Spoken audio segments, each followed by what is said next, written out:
Hello everyone, welcome to science education. तो friends, आज हम लोग एक नया चैप्टर स्टार्ट करने वाले हैं, दैट इज़ जो कि फिजिक्स का फर्स्ट चैप्टर है and that is light reflection and refraction. Okay, ये फिजिक्स का फर्स्ट चैप्टर है। इससे पहले हम लोगों ने केमिस्ट्री के 2 चैप्टर कवर अप कर लिए हैं एंड बायोलॉजी का फर्स्ट चैप्टर हम लोगों ने डन कर दिया है। अब हम लोग फिजिक्स का फर्स्ट चैप्टर देखने वाले हैं, ठीक है। तो ये इसमें हम लोग इसके फर्स्ट पार्ट को, रिफ्लेक्शन ऑफ लाइट को, इसमें हम लोग कवर अप करेंगे इस पार्टिकुलर वीडियो में। और इसके बाद एक और वीडियो आएगी जिसमें हम लोग रिफ्रैक्शन ऑफ लाइट को कंप्लीट करेंगे। तो चलिए फटाफट से स्टार्ट करते हैं। आप लोग वीडियो को लास्ट तक ज़रूर देखिएगा और अगर कहीं पे भी कोई डाउट होगा तो ज़रूर बताइएगा, ठीक है। Okay, so let's start. First of all, light क्या होती है ना। तो लाइट एक फॉर्म ऑफ एनर्जी है। लाइट क्या है? लाइट एक एनर्जी का एक सोर्स है, एक फॉर्म ऑफ एनर्जी है, एक तरह की एनर्जी है जो कि हमें हमारे चारों तरफ की चीज़ों को देखने में हेल्प करती है, जिसके कारण हम चीज़ों को देख पाते हैं। ओके, ये पार्टिकल से मिलकर के बनी हुई है। कुछ साइंटिस्ट का कहना है कि ये पार्टिकल से मिलकर के बनी हुई है और उस पार्टिकल्स को हम कहते हैं फोटोन, ठीक है। लाइट के पार्टिकल, जिस तरह से मैटर पार्टिकल से मिलकर के बना हुआ होता है, वैसे ही लाइट भी पार्टिकल से मिलकर के बनी हुई है और लाइट के पार्टिकल्स को हम कहते हैं फोटोन। और कुछ साइंटिस्ट का कहना है कि लाइट एक वेव है, एक टाइप की वेव है और उस वेव का नाम होता है EM वेव, ठीक है। आपको याद है हम लोगों ने क्लास 9th में साउंड वेव पढ़ा था, जिसे ट्रैवल करने के लिए मीडियम चाहिए होता है। साउंड वेव जो होती है उसको ट्रैवल करने के लिए मीडियम चाहिए होता है, ठीक है। और इसी मीडियम के रिक्वायरमेंट के बेसिस पे वेव को हम लोगों ने 2 टाइप में क्लासीफाई किया था। एक वो वेव होती हैं जो कि सिर्फ और सिर्फ मीडियम में ही ट्रेवल करती हैं, जैसे कि साउंड वेव, तो उसे हम कहते हैं मैकेनिकल वेव। और दूसरी वेव वो होती हैं जिसे मीडियम नहीं चाहिए होता है, मीडियम की रिक्वायरमेंट नहीं होती है, ठीक है। तो नॉन मैकेनिकल वेव में आती है लाइट वेव, है ना। लाइट जिसे मीडियम नहीं चाहिए होता है, ये लाइट सन से हम तक किस तरह से पहुंच जाती है? सन तो स्पेस में है, तो स्पेस में तो वैक्यूम होता है, वहाँ तो कोई भी एयर पार्टिकल्स नहीं मौजूद है, यानी कि कोई भी मीडियम नहीं मौजूद है। फिर भी वहाँ से सन हम तक वहाँ से लाइट हम तक आ रही है। कैसे ट्रेवल करके आ रही है? दैट मीन्स क्या कि लाइट को ट्रेवल करने के लिए कोई भी मीडियम नहीं चाहिए होता है, ठीक है। फर्दर मैकेनिकल वेव को भी 2 कैटेगरी में डिवाइड करते हैं हम लोग। एक होता है जिसमें पार्टिकल्स का जो मूवमेंट होता है, यानी कि वेव का जो प्रोपेगेशन होता है, वो ऊपर नीचे पार्टिकल्स अपनी जगह पे क्या करते हैं? ऑसिलेट करते हैं। पार्टिकल्स का जो ऑसिलेशन होता है वो ऊपर नीचे होता है। तो इस तरह के वेव को हम कहते हैं ट्रांसवर्स, है ना। और एक वेव वो होती है जिसमें पार्टिकल्स का ऑसिलेशन आगे पीछे टू एंड फ्रो होता रहता है। तो इस तरह के मूवमेंट, इस तरह के वेव को हम क्या कहते हैं? लॉन्गिट्यूडिनल, है ना। एंड इसी का एक एग्जाम्पल है साउंड वेव। जो कि हम लोगों ने क्लास 9th में पढ़ा है, ठीक है। But light wave is a type of transverse wave. Light wave जो होती है वो एक टाइप है ट्रांसवर्स वेव की, और इसी ट्रांसवर्स वेव का टाइप है EM वेव, इलेक्ट्रोमैग्नेटिक वेव, ठीक है। तो लाइट एक इलेक्ट्रोमैग्नेटिक वेव है। नाउ इलेक्ट्रोमैग्नेटिक वेव क्या होती है ये हम लोग आगे पढ़ेंगे, इसके बारे में हम लोग आगे पढ़ेंगे। फिलहाल बस आपको ये याद रखना है कि लाइट एक ट्रांसवर्स वेव है और इसमें भी कौन सी वेव है? तो इलेक्ट्रोमैग्नेटिक वेव है। ओके, अब आइए, लाइट की कुछ प्रॉपर्टीज भी होती है, तो आइए देख लेते हैं। अब जैसे कि लाइट हमेशा सीधी ट्रेवल करती है। सबसे पहली बात कि अभी हमने देखा कि लाइट को ट्रेवल करने के लिए कोई भी मीडियम नहीं चाहिए होता है। Light do not require any medium.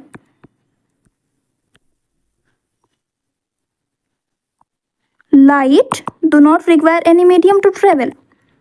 इसको ट्रेवल करने के लिए कोई भी मीडियम नहीं चाहिए होता है, रिक्वायर्ड नहीं होता है। दैट मीन्स क्या कि ये मीडियम रहेगा, कोई मीडियम मौजूद है तो भी ये ट्रेवल करेगी, मीडियम नहीं है तो भी ट्रेवल करेगी, जैसे कि सन से आ रही लाइट, ठीक है।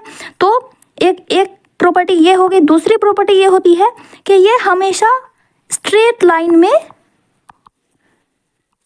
ट्रेवल करती है। ये हमेशा स्ट्रेट लाइन में ट्रेवल करती है। आपने देखा होगा आपके घर से, आपके विंडो से सनलाइट जब आ रही होती है तो वो बिल्कुल स्ट्रेट लाइन में आ रही होती है। लुक एट दिस, बिल्कुल स्ट्रेट लाइन में आ रही होती है। कहीं पे भी कोई होल होता है, वहाँ से रोशनी आ रही होती है तो वो सीधा आ रही होती है, वो सीधा ट्रेवल करती है ना। तो हमेशा लाइट स्ट्रेट लाइन में ट्रेवल करती है। ये एक सेकंड प्रॉपर्टी हो गई। थर्ड प्रॉपर्टी हो गई कि light shows dual nature. Light shows dual nature, एक कि ये पार्टिकल से मिलकर के बनी हुई है और दूसरा इसका वेव नेचर होता है। एक पार्टिकल नेचर होता है और एक वेव नेचर होता है। वेव में ये कौन सी वेव है, तो इलेक्ट्रोमैग्नेटिक वेव है। एंड पार्टिकल्स को हम क्या कहते हैं, फोटोन कहते हैं। ठीक है, इसकी फोर्थ प्रॉपर्टी है कि लाइट मीडियम में भी ट्रेवल करती है। लाइट को मीडियम भी चाहिए होता है और नहीं भी चाहिए होता है, जैसे कि और ये वैक्यूम में भी चलती है, मीडियम में भी चलती है, दोनों ही में प्रोपेगेशन इसका होता है। मीडियम में भी चलती है और वैक्यूम में भी चलती है। और स्ट्रेट लाइन में जो चलने को, लाइट के स्ट्रेट लाइन में प्रोपेगेट करने को रेक्टिलिनियर प्रोपेगेशन कहा जाता है। ठीक है, रेक्टिलिनियर प्रोपेगेशन या रेक्टिलिनियर मोशन कहते हैं। ओके, तो ये 4 प्रॉपर्टीज होती है। और सबसे स्पीड में, सबसे ज़्यादा स्पीड लाइट की किस में होती है, तो वैक्यूम में। सबसे ज़्यादा स्पीड लाइट की वैक्यूम में होती है। ठीक है,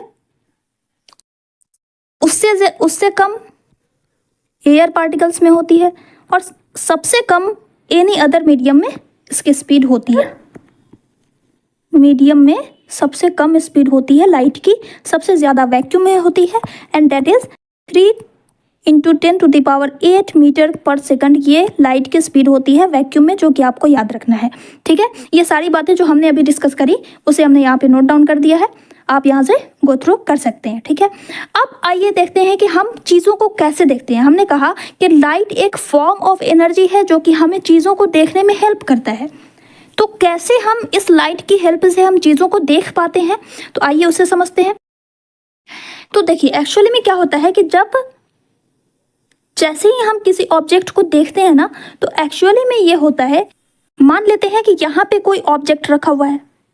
ठीक है, अब यहाँ से सनलाइट आ रही है, ये सनलाइट है, ये कोई सोर्स ऑफ लाइट है ना। लाइट का कोई सोर्स है जहाँ से लाइट आ रही है, तो वो लाइट यहाँ पे इस ऑब्जेक्ट पे पड़ती है और वो रिफ्लेक्ट होकर के हमारी आंखों पे पहुँच जाती है। ठीक है, वो रिफ्लेक्ट होकर के हमारी आंखों पे पहुंच जाती है और उसी लाइट के रिफ्लेक्शन की वजह से हम चीज़ों को देख पाते हैं। अगर लाइट इस ऑब्जेक्ट से नहीं टकराएगी तो हम चीज़ों को नहीं देख पाएंगे। जैसे कि एयर पार्टिकल्स को ले लीजिए। एयर पार्टिकल्स ये इतने स्मॉलेस्ट होते हैं, इतने टाइनी पार्टिकल्स होते हैं, इतने टाइनी पार्टिकल्स होते हैं कि इससे लाइट टकरा करके टकराती ही नहीं है। ये इतने टाइनी पार्टिकल्स होते हैं कि इससे लाइट टकराती ही नहीं है, रिफ्लेक्ट ही नहीं होती है। यही रीज़न है कि हम एयर को नहीं देख पाते हैं। यानी कि किसी भी ऑब्जेक्ट से जब लाइट टकराएगी वही चीज़ हमें दिखाई देती है, क्योंकि वही रिफ्लेक्टेड रेज, वो जो रिफ्लेक्ट होकर के जो लाइट टकरा करके वापस हमारी आंखों पे जा रही है, जिसकी वजह से हम उसे देख पा रहे हैं। जिस चीज़ से लाइट नहीं टकराएगी उसे हम नहीं देख पाते हैं, जैसे कि एयर के पार्टिकल्स। ठीक है, नाउ अनदर केस देखते हैं। आप एक ग्लास पानी लीजिए और उसमें पेंसिल डाल दीजिए। ठीक है, एक ग्लास आप पानी लो और उसमें आपको क्या करना है, एक पेंसिल डाल देना है। आप उसमें एक पेंसिल डाल दीजिए। आपको पेंसिल डालने के बाद जब आप उसे देखोगे, जब आप उसे सामने से देखोगे, इस पॉइंट ऑफ व्यू से देखोगे, यहाँ से देखोगे, तो आपको ये पेंसिल थोड़ी सी मुड़ी हुई दिखाई देगी। ठीक है, इसका एक्चुअल जगह, प्लेस जो है वो यहाँ पे है, लेकिन ये पेंसिल थोड़ी सी ऊपर उठी हुई दिखाई देगी, मुड़ी हुई दिखाई देगी। ये भी लाइट का ही एक इफेक्ट है जो कि हमें दिखाई दे रहा है, और इस इफेक्ट को हम कहते हैं रिफ्रैक्शन। फर्स्ट केस हमने देखा कि जब किसी ऑब्जेक्ट से लाइट टकराती है तो वो रिफ्लेक्ट हो जाती है, and this is called reflection. ठीक है, और दूसरा केस हमने देखा कि जब भी हम किसी अनदर मीडियम में जब हम किसी चीज़ को डालते हैं तो उसमें लाइट क्या होता है ना, कि इसमें लाइट, इस पानी में लाइट का थोड़ा सा एब्जॉर्प्शन हो रहा है और थोड़ा सा वो रिफ्लेक्ट कर दे रही है, जिसकी वजह से हमें बेंडिंग शो हो रही है, and this property is called refraction. ठीक है, कुछ चीज़ें ऐसी होती हैं जो कि बिल्कुल ट्रांसपेरेंट होती हैं, जिससे लाइट आती है और वो सीधा ट्रांसमिट हो जाती है, उसे लाइट पूरी तरह से एब्जॉर्ब कर लेती है। जैसे कि आप किसी भी चीज़ को धूप में रखते हो तो वो गर्म हो जाती है। क्यों गर्म हो जाती है? क्योंकि वो लाइट को एब्जॉर्ब कर लेती है। तो दिस इज कॉल्ड एब्जॉर्प्शन, और इसी एब्जॉर्प्शन की वजह से हम कलर देख पाते हैं। डिफरेंट कलर्स जो हमें दिखाई देता है इसी एब्जॉर्प्शन प्रॉपर्टी की वजह से दिखाई देता है। अब जैसे कि आप ग्रीन लीफ, अब जैसे कि लीफ होती हैं, ये ग्रीन होती है, तो ग्रीन ही क्यों हमें दिखाई देती है, ये अदर कलर की क्यों नहीं दिखाई देती है? तो इसके पीछे ये रीज़न है कि कोई भी लाइट में बहुत सारे डिफरेंट कलर्स होते हैं, ठीक है। तो जब ये लीफ पर ये लाइट पड़ रही है ना, लीफ पर जब ये लाइट पड़ती है तो ये लीफ सारे डिफरेंट कलर्स को ये एब्जॉर्ब कर लेती है और सिर्फ हरा कलर जो होता है ना, ग्रीन कलर जो होता है, उसको रिफ्लेक्ट कर देती है। और यही ग्रीन कलर हमारी आंखों में पड़ता है, जिसकी वजह से हमें ये लीफ ग्रीन दिखाई पड़ती है। वही केस होता है हर कलर के साथ। एप्पल रेड होता है तो ये रेड कलर को रिफ्लेक्ट कर देता है, बाकी सारे कलर को एब्जॉर्ब कर लेता है, जिसकी वजह से हमें एप्पल रेड दिखाई देता है। अब ये टॉर्च है, रेड क्यों दिखाई दे रही है? क्योंकि इसने रेड कलर को रिफ्लेक्ट कर दिया है, बाकी सारे कलर को इसने एब्जॉर्ब कर लिया है। तो जो कलर रिफ्लेक्ट होता है बस वही हमें दिखाई देता है। Okay, so what is the reflection? आइए रिफ्लेक्शन से हम लोग स्टार्ट करते हैं। रिफ्लेक्शन क्या होता है? रिफ्लेक्शन किसी भी लाइट का, ये जो लाइट रेज आ रही है वो किसी सरफेस से टकराकर जब बाउंस बैक हो जाती है, जब वापस उसी मीडियम में चली जाती है जहाँ से ये आई थी, वापस उसी मीडियम में जब चली जाती है, तो इस फिनोमिना को, इस बाउंसिंग बैक का जो ये फिनोमिना है, उसी फिनोमिना को हम कहते हैं reflection. Okay, so what is reflection? Reflection is bouncing back of light when it strikes, मतलब टकराना, when it strikes on a polished surface like mirror. अब सरफेस होता है 3 टाइप का, ठीक है। एक सरफेस ऐसा होता है जिससे कि लाइट पूरी तरह से रिफ्लेक्ट होकर के वापस चली जाती है, तो उस तरह के सरफेस को हम कहते हैं ओपेक, ठीक है। उस तरह के सरफेस को हम क्या कहेंगे? ओपेक कहते हैं।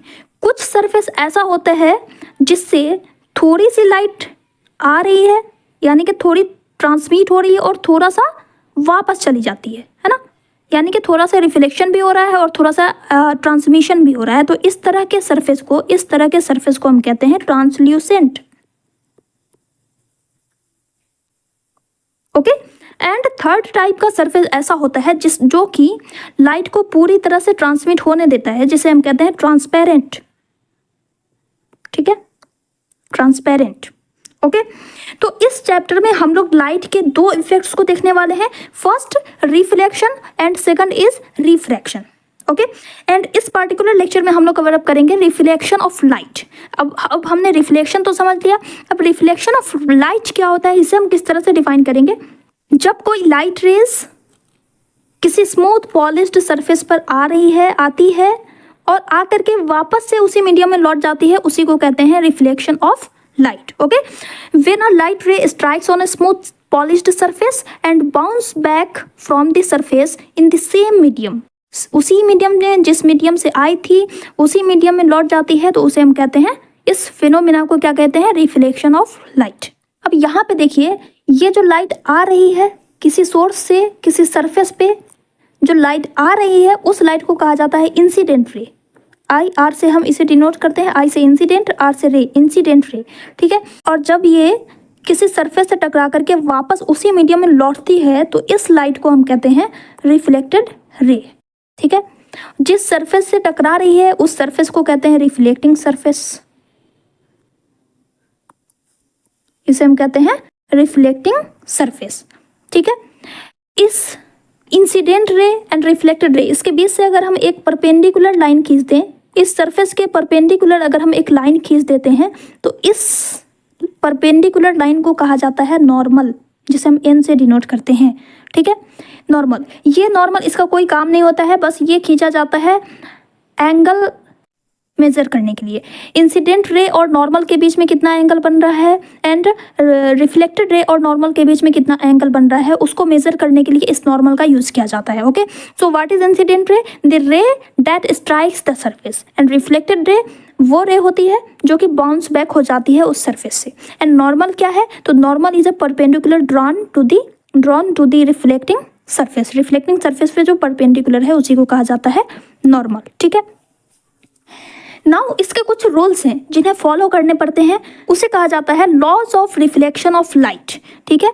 इसे हम कहते हैं laws of reflection of light, जो कि यह डिटरमाइन करता है किसी भी सरफेस से इंसिडेंट रे यानी कि जो रे आ रही है वो किस तरह से बाउंस बैक होती है, उसको डिटरमाइन करता है। This is called laws of reflection. इसके अकॉर्डिंग ये जो एंगल ऑफ इंसिडेंट बन रहा है ना, इस नॉर्मल और इंसिडेंट रे, ठीक है, ये रे इस सरफेस पे आई, इस दोनों के बीच में जो एंगल बन रहा है उसे कहते हैं हम angle of incidence, angle of incidence. And normal और रिफ्लेक्शन के बीच में जो एंगल बन रहा है उसे कहा जाता है एंगल आर, एंगल आर यानी कि एंगल ऑफ रिफ्लेक्शन।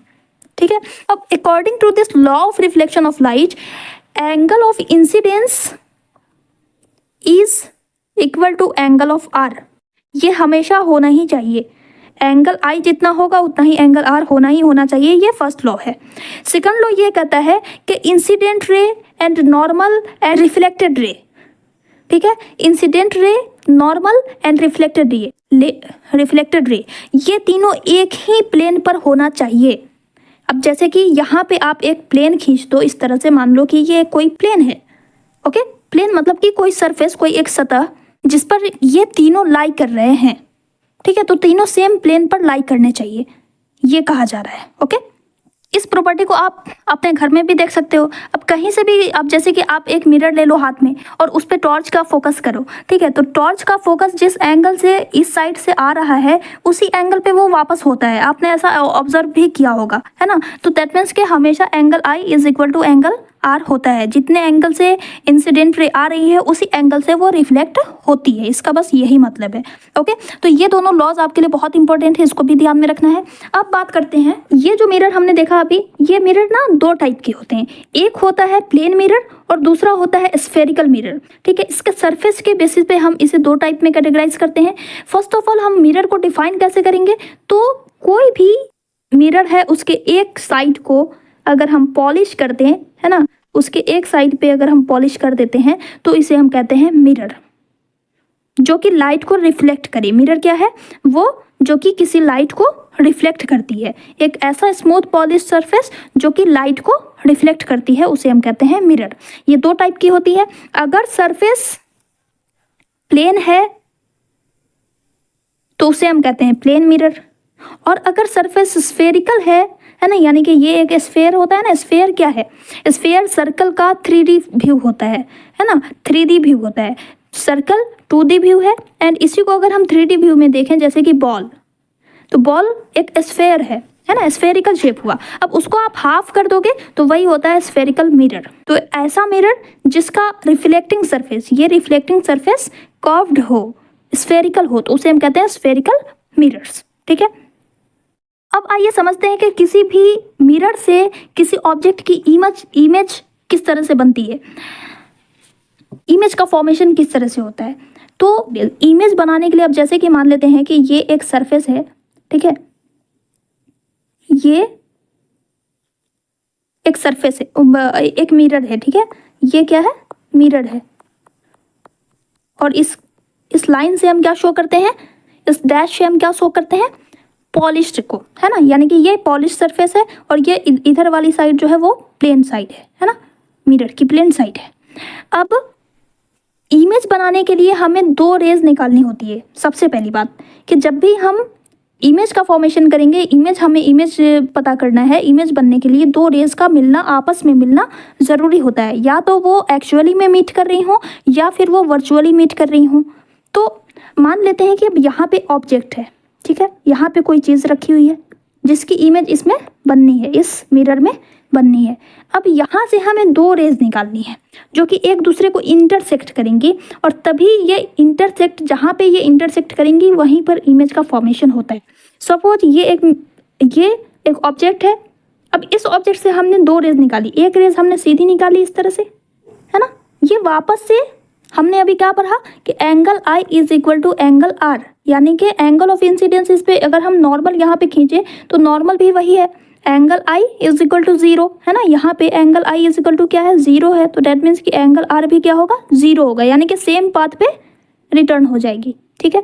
अब दूसरी रे निकालनी है, तो दूसरी रे मान देते हैं कि हमने यहाँ से ऐसे निकाली, तो जितना एंगल, अब यहाँ से हम नॉर्मल खींचेंगे अगर लाइन, तो ये नॉर्मल है, नॉर्मल पे जितना एंगल बन रहा है उतना ही रिफ्लेक्टेड रे का एंगल होना चाहिए, तो यहाँ से हमने खींच लिया। अब ये दोनों रे का एंगल बराबर है, angle I is equal to angle R, ठीक है। ये जो रिफ्लेक्टिंग रेज है ये दोनों रियल लाइफ में, यानी कि रियली में, है ना, मिरर के इस साइड जो भी इमेज बनेगी वो रियल इमेज होती है और पीछे जो बनती है वो वर्चुअल इमेज होती है। ठीक है, ये भी हम लोग अभी आगे देखेंगे। तो अब देखिए, ये रियल लाइफ में तो कहीं नहीं मिल रही है, रियली में तो मीट नहीं कर रही। ये रेज रिफ्लेक्टिंग रेज और ये रिफ्लेक्टिंग रेज, ये दोनों आपस में रियली में तो कहीं पे मीट नहीं कर रही है, मैच नहीं कर रही है, यानी इंटरसेक्ट नहीं कर रही है। तो इसे हम वर्चुअली मीट कराने की कोशिश करेंगे मिरर के पीछे ले जा करके। ठीक है, मिरर के पीछे ले जा करके हम इसे इस तरह से मीट कराएंगे। तो ये यहाँ पे मीट कर गई, बस यहीं पर इमेज का फॉर्मेशन होगा। ठीक है, बस यहीं पे इमेज का फॉर्मेशन होगा। ठीक है, तो इस ऑब्जेक्ट को आप देख सकते हैं, जहाँ पे जितना यहाँ पे ये ऑब्जेक्ट है और उसकी इमेज मिरर के पीछे बन रही है। तो आपने देखा होगा, आप जब प्लेन मिरर के सामने खड़े होते हो तो आपकी इमेज कहाँ बनती है? मिरर के अंदर बनती है ना। तो इमेज का फॉर्मेशन किस तरह से होता है?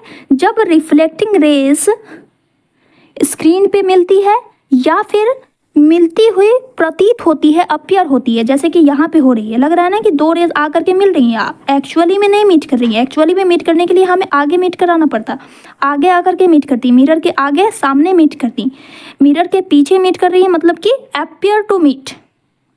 ओके, तो इस तरह से इमेज का फॉर्मेशन होता है।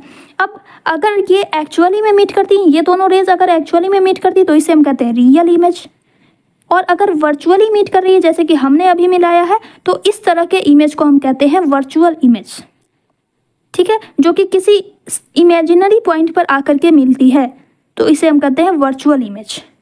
इसके साथ ही साथ रियल इमेज हमेशा इन्वर्टेड होती है, रियल इमेज हमेशा उल्टी बनती है। ये आपको याद रखना है, ये पॉइंट आपको हमेशा याद रखना है।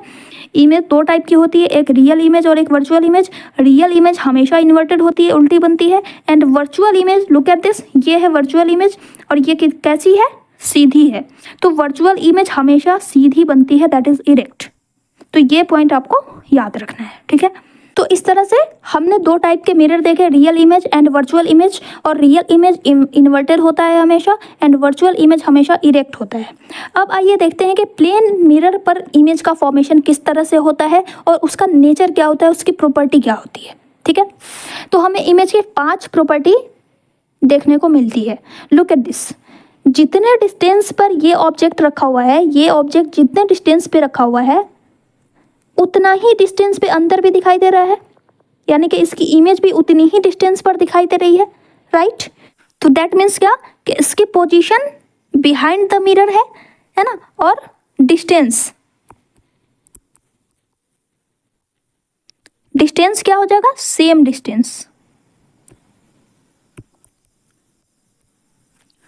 साइज की बात करें तो लुक एट दिस, ये जितने साइज का है उतने ही साइज की यहाँ पे दिखाई दे रही है बॉक्स पे। इमेज में भी बॉक्स सेम साइज का दिखाई दे रहा है, दैट मीन्स क्या कि इमेज की साइज भी सेम है ना, size equal to that of the object. ये सेकंड प्रॉपर्टी। थर्ड, इमेज कहाँ पे बन रहा है? मिरर के पीछे बन रहा है ना, यानी कि मिरर की पोजीशन क्या है? Behind the mirror. इमेज की पोजीशन क्या है? मिरर के पीछे। ओके, तो पोजीशन बिहाइंड द मिरर। अब मिरर के पीछे बन रहा है तो दैट मीन्स कि वो वर्चुअली मीट कर रही है, तो इसका नेचर क्या हो जाएगा? वर्चुअल हो जाएगा। वर्चुअल इमेज होती कैसी है हमेशा? तो हमेशा सीधी बनती है, तो दैट मीन्स इरेक्ट बनती है। अब ये 4 प्रॉपर्टी हमने देख ली। साइज ऑब्जेक्ट के साइज का होता है, इक्वल साइज का होता है। डिस्टेंस हमने देख ली, वर्चुअल इमेज होती है और इरेक्ट इमेज बनी, है ना। नाउ आप देखो इस फिगर में, ये जो येलो बॉक्स है ये किस साइड में है? राइट साइड में है आपके, और ये लेफ्ट साइड में है। बट मिरर में ये राइट साइड में दिख रहा है और ये लेफ्ट साइड में दिख रहा है।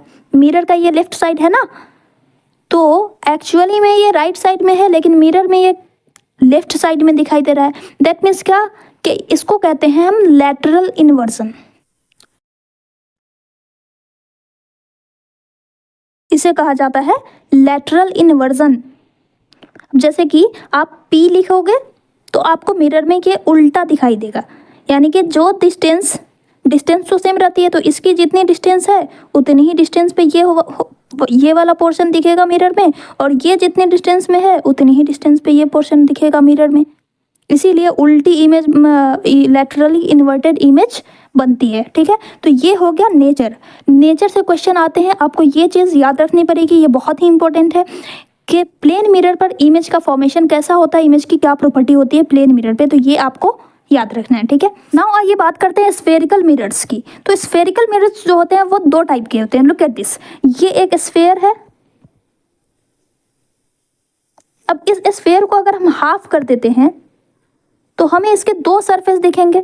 एक तो सरफेस बाहर वाला जो कि उभरा हुआ साइड है, और एक सरफेस अंदर वाला अगर हम देखें तो वो कैसा दिख रहा है, बिल्कुल गुफा की तरह इनवर्ड कर्व्ड दिख रहा है। एक आउटवर्ड कर्व और दूसरा इनवर्ड कर्व, दो सरफेस हो गई इसकी, है ना। तो जिस मिरर का रिफ्लेक्टिंग सरफेस इनवर्ड कर्व होगा, यानी कि इस तरह से होगा, ये बाहर पॉलिश्ड सरफेस है ना, ये बाहर पॉलिश्ड सरफेस है और अंदर वाली सरफेस रिफ्लेक्टिंग सरफेस है। रिफ्लेक्टिंग सरफेस किसको कहते हैं, जिस पर से लाइट आकर के रिटर्न होगी। तो जिस मिरर का इनवर्ड सरफेस कर्व्ड होगा वैसे मिरर को हम कहते हैं कनकेव मिरर, और जिसका रिफ्लेक्टिंग सरफेस बाहर की तरफ उभरा हुआ होता है उसे हम कहते हैं कन्वेक्स मिरर। अब कनकेव एंड कन्वेक्स इसे हम याद कैसे रखेंगे, तो केव से आप याद रख सकते हो। केव मीन्स होता है गुफा, और गुफा कैसी होती है, गुफा में हमें अंदर घुस के जाना पड़ता है ना, तो इससे आप याद रख सकते हो कनकेव, यानी कि जो अंदर की तरफ धंसा हुआ हो वो कनकेव होगा, और जो बाहर की तरफ उभरा हुआ हो वो कन्वेक्स होगा, ठीक है। तो इस तरह से आप याद रख सकते हैं। अब इसी से रिलेटेड आपके बुक में एक एक्टिविटी दी गई है, तो आइए देखते हैं। इसमें क्या कहा जा रहा है, take a large shining spoon. एक लार्ज शाइनिंग स्पून लेना है।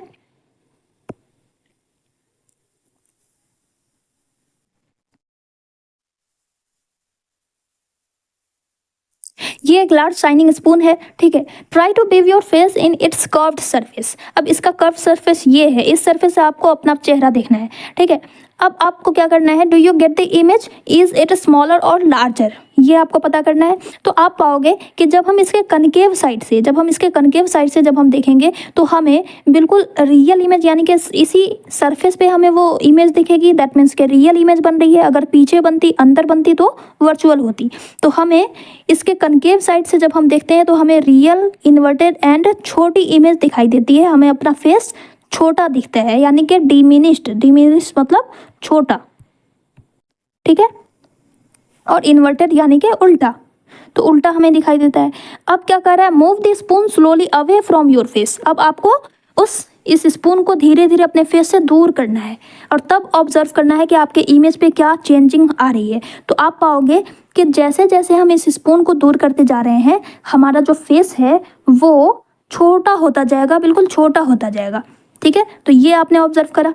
आगे क्या कर रहा है, रिवर्स दी स्पून। अब इसको पलट देना है। अब इसका जो कर्व साइड है, आउटर सरफेस कर्व्ड है, उस तरफ से आपको अपना चेहरा देखना है, और तब बताना है कि आपको कैसी इमेज दिख रही है।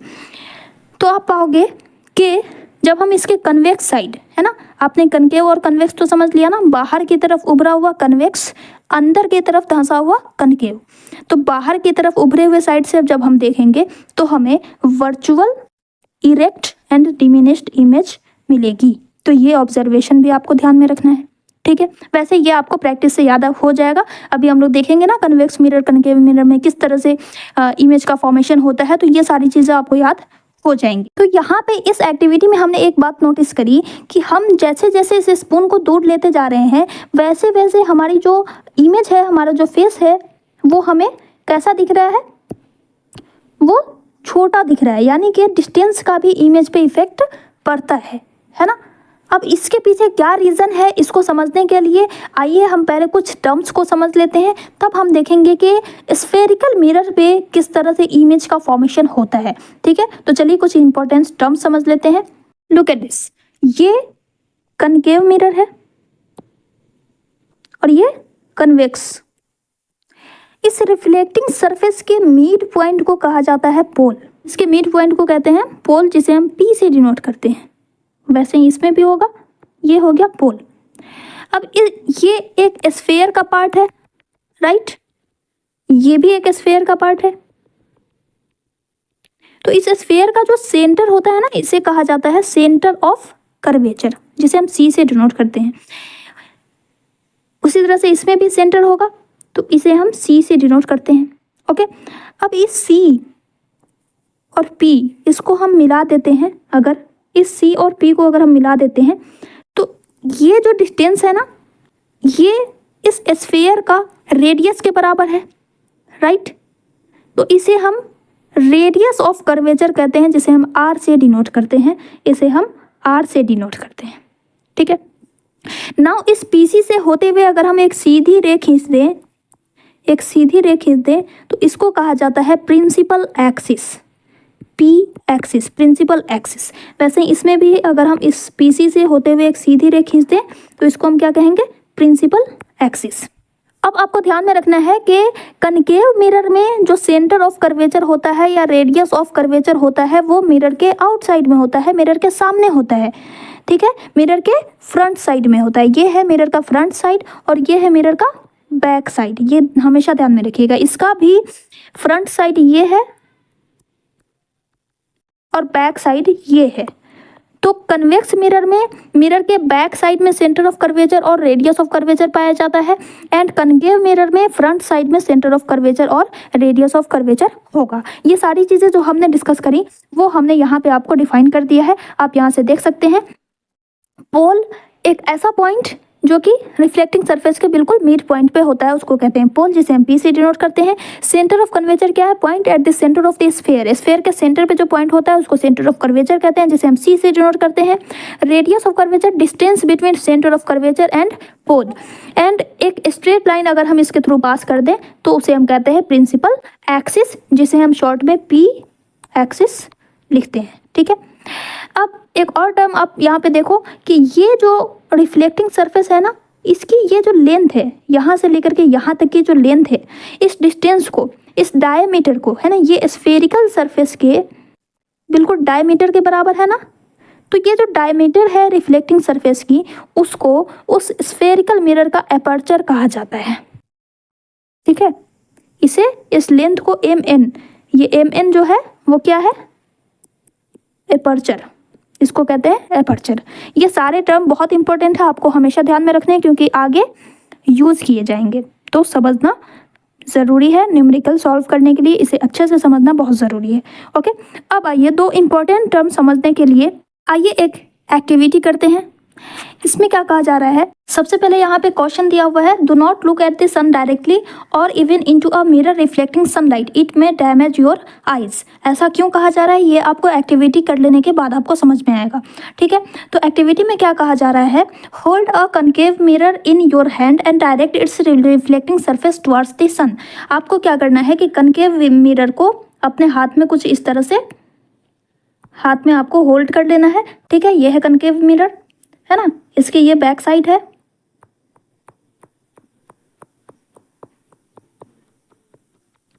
और उसके बाद direct the light reflected by the mirror onto a sheet of paper. यहाँ पे आपको ना एक इस मिरर के बिल्कुल क्लोज एक पेपर रख देना है, ठीक है। यहाँ पे आपने पेपर रख दिया, ओके। अब यहाँ से आ रही है सनलाइट, ओके, ये आ रही है सनलाइट यहाँ से। अब क्या होता है, move the sheet of paper back and fourth gradually until you find on the paper sheet a bright sharp spot of light. अब इस पेपर को आपको थोड़ा इधर उधर मूव करके इस तरह से फोकस करना है कि इसका पूरा फोकस इस पेपर पे पड़े, ठीक है। उसके बाद क्या करना है कि कुछ देर तक आपको इसी तरह से सेम पोजीशन पर कुछ मिनट तक इस पेपर को ऐसे ही एज इट इज़ रखना है, मिरर को भी और पेपर को भी। फिर आपको बताना है कि आपने क्या ऑब्जर्व किया और ऐसा क्यों हुआ। तो आप कुछ देर इसे इस तरह से छोड़ने के बाद आप ये ऑब्जर्व करोगे कि ये पेपर ना, यहाँ पे एक स्पॉट हमें दिखाई देता है इस पेपर पे, और धीरे धीरे ये पेपर जलना शुरू हो जाता है, इसमें आग पकड़ लेती है, इट कैचेस फायर, ठीक है। तो हमारा ऑब्जर्वेशन इस एक्टिविटी में ये होगा कि the paper Burns and catches fire. अब ऐसा क्यों होता है, तो एक्चुअली में क्या होता है कि ये जो कनकेव मिरर होती हैं, ये जो सन से जो रेज आ रही है ना, ये इस पर बिल्कुल डायरेक्ट पैरेलल रेज आ रही होती है, ठीक है।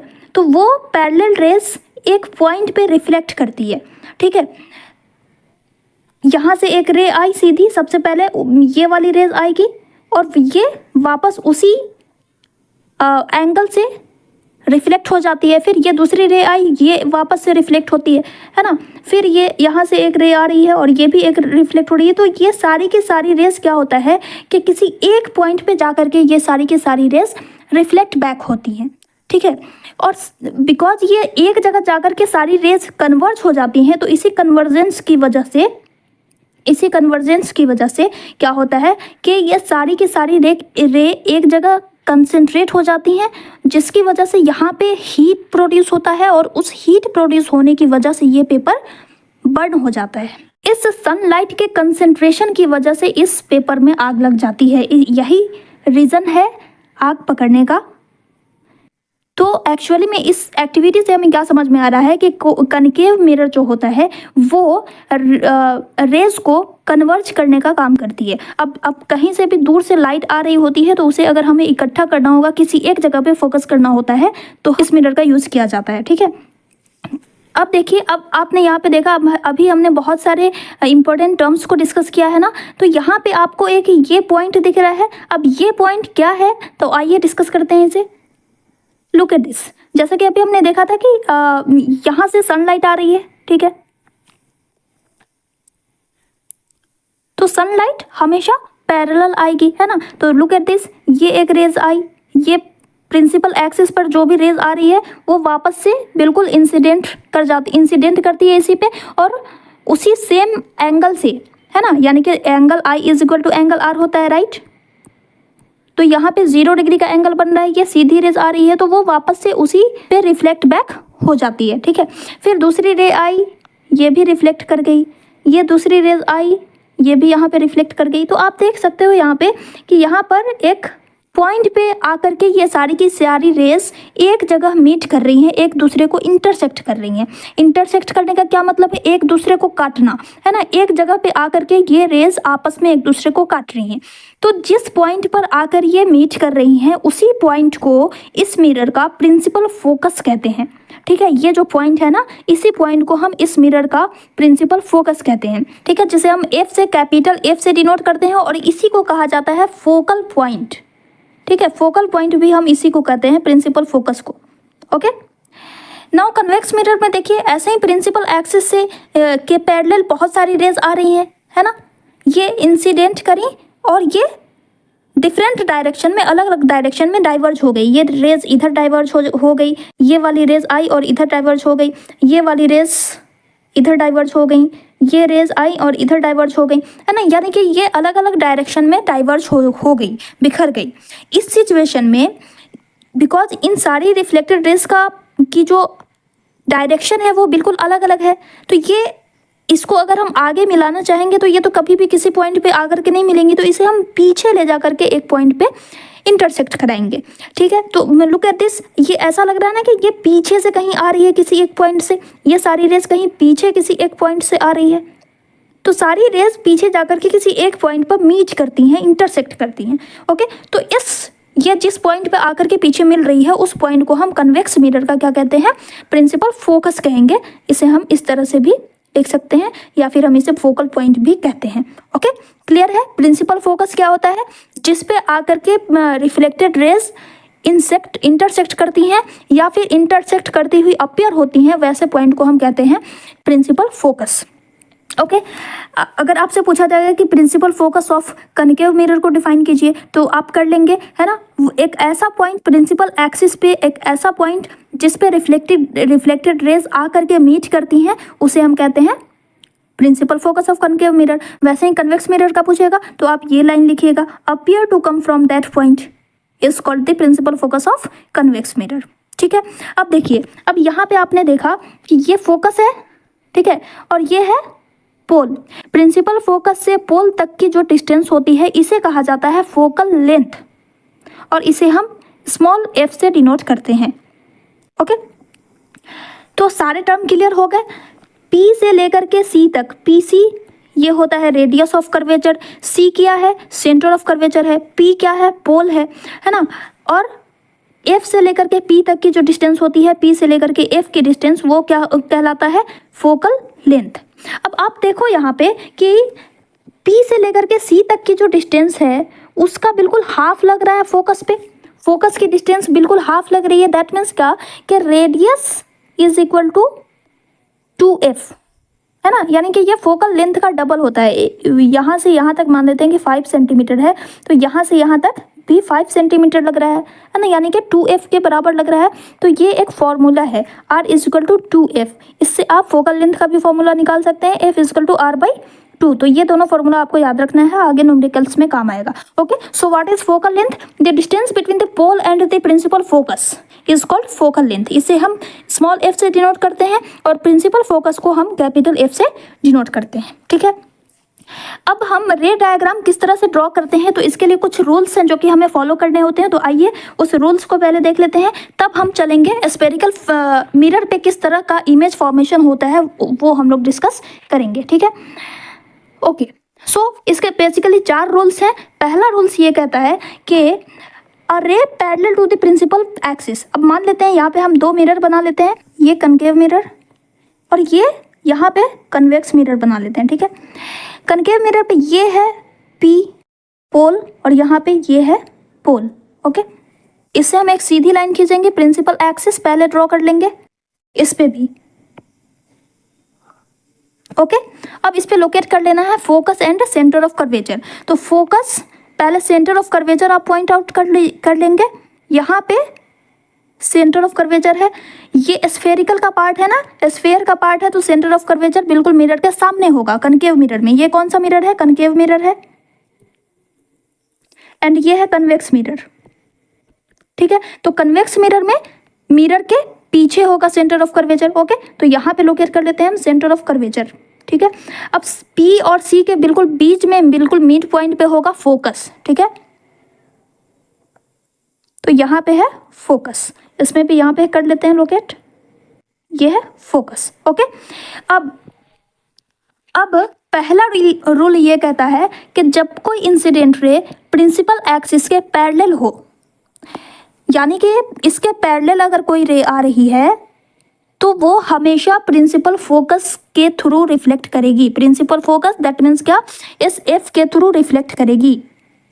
पहला रूल ये कहता है कि जब भी कोई प्रिंसिपल एक्सिस के, ये है प्रिंसिपल एक्सिस, प्रिंसिपल एक्सिस के पैरेलल आने वाली इंसिडेंट रे हमेशा प्रिंसिपल फोकस के थ्रू रिफ्लेक्ट करेगी। वैसे ही इसमें भी करेंगे, यहाँ से कोई पैरेलल रे आ रही है तो वो हमेशा एफ के थ्रू रिफ्लेक्ट होती हुई दिखाई देगी, इस तरह से।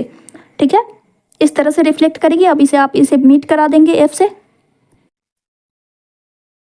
इस तरह से। ओके, यानी कि हर रिफ्लेक्टिंग रेस एफ पॉइंट पर आकर के मिलेंगी, उसे हम एफ पॉइंट से मिला देंगे। ठीक है, ये हो गया फर्स्ट रूल। अब आइए सेकंड रूल की बात करते हैं। सेकंड रूल ये कहता है, ये यहाँ पे मैंने पिक्चर डाल दिया है आपके क्लैरिफिकेशन के लिए। ओके, नेक्स्ट रूल ये कहता है, पहले हम इस पे प्रिंसिपल फोकस ड्रॉ कर लेते हैं, इस पे भी। ओके, ये है P, ये है F और ये है सेंटर। यहाँ पे फोकस, यहाँ पे सेंटर। सेकंड रूल ये कहता है कि अगर कोई रे प्रिंसिपल फोकस F के थ्रू पास कर रही है तो रिफ्लेक्टिंग रेस प्रिंसिपल एक्सिस के पैरेलल होगी। अगर कोई रे प्रिंसिपल फोकस के थ्रू पास कर रही है ना, तो वो प्रिंसिपल एक्सिस के पैरेलल होगी।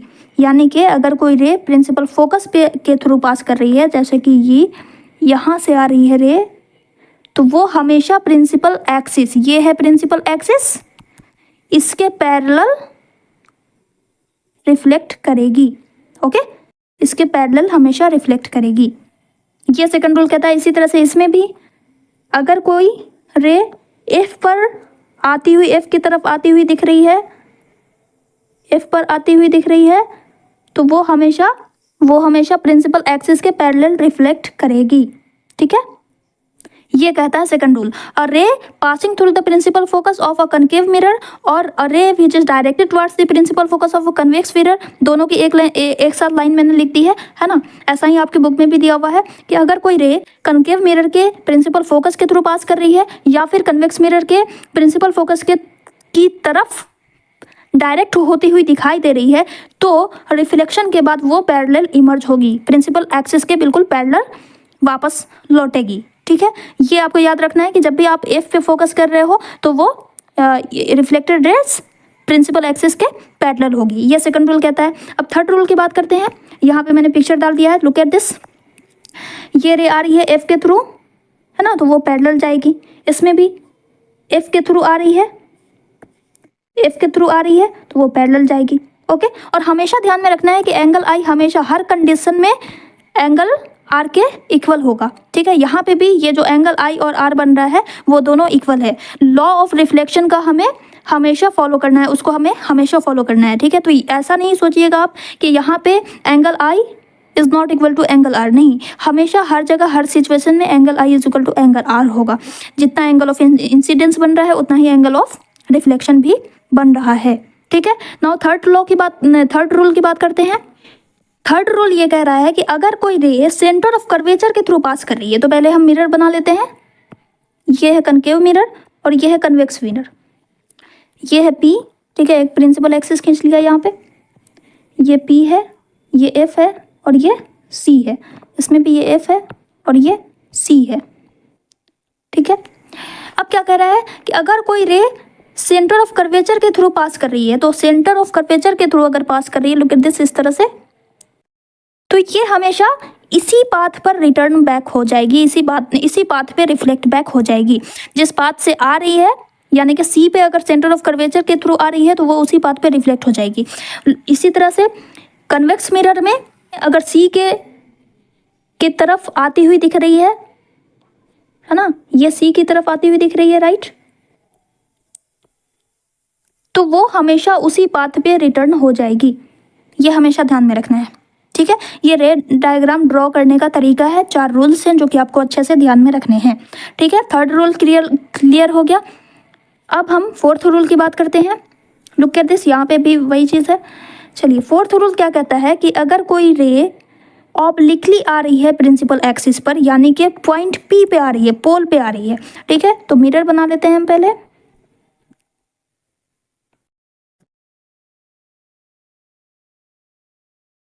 अगर कोई रे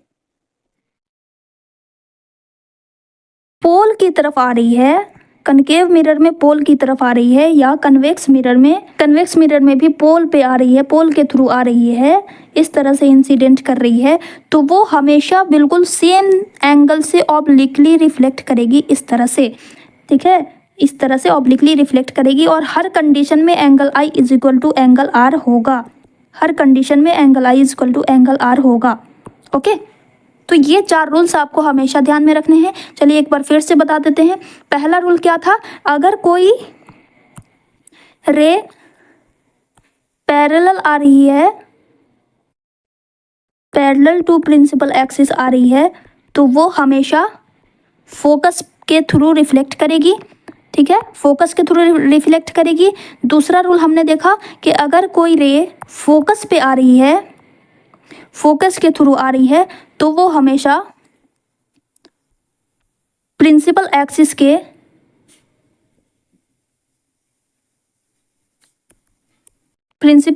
के पैरेलल रिफ्लेक्ट करेगी। थर्ड हमने देखा कि अगर सी के थ्रू आ रही है, सेंटर के थ्रू आ रही है, तो वो हमेशा उसी पाथ पे रिफ्लेक्ट बैक हो जाएगी, है ना। तो यहाँ पे सेम पाथ लिखेंगे, तो ये सेम पाथ पे रिफ्लेक्ट बैक हो जाएगी। एंड फोर्थ हमने देखा कि अगर कोई रे पोल के थ्रू आ रही है, तो ये हमेशा ऑब्लिकली रिफ्लेक्ट करेगी। ये 4 रूल आपको याद रखने हैं। ठीक है, अब आइए देखते हैं कि कन्वेक्स एंड कनकेव मिरर पे इमेज का फॉर्मेशन किस तरह से होता है, डिफरेंट लोकेशन पे किस तरह से इमेज बनती है। तो पहले हम इसका सेटअप किस तरह से तैयार करेंगे। कोई भी इमेज अगर हमें एक्चुअली में देखनी है, प्रैक्टिकली देखनी है, तो हम उसे किस तरह से देखेंगे। तो इसके लिए आपके बुक में एक एक्टिविटी दी गई है, तो पहले उस एक्टिविटी को देख लेते हैं, ताकि हमें क्लियर हो जाएगा कि हमें किस तरह से रियल लाइफ में, हमें लैब में किस तरह से मिरर को देखना है। ठीक है, तो इसके लिए पहले एक्टिविटी डिस्कस कर लेते हैं, देन हम लोग देखेंगे 1 बाय 1 सारे पोजीशन पे ऑब्जेक्ट को रख करके उसे देखेंगे। ठीक है, तो इस एक्टिविटी में क्या कहा जा रहा है, take a concave mirror, find out its approximate focal length in the way described above, note down the value of focal length. You can also find it out by obtaining image of a distant object on a sheet of paper. तो सबसे पहले आपको एक concave mirror ले लेना है और उसका फोकल लेंथ पहले आपको पता कर लेना है, ठीक है। तो इसे हम किस तरह से निकालेंगे, तो इसकी डायमीटर हम मेज़र कर सकते हैं ना, अगर हमारे पास कोई कनकेव मिरर है, ठीक है।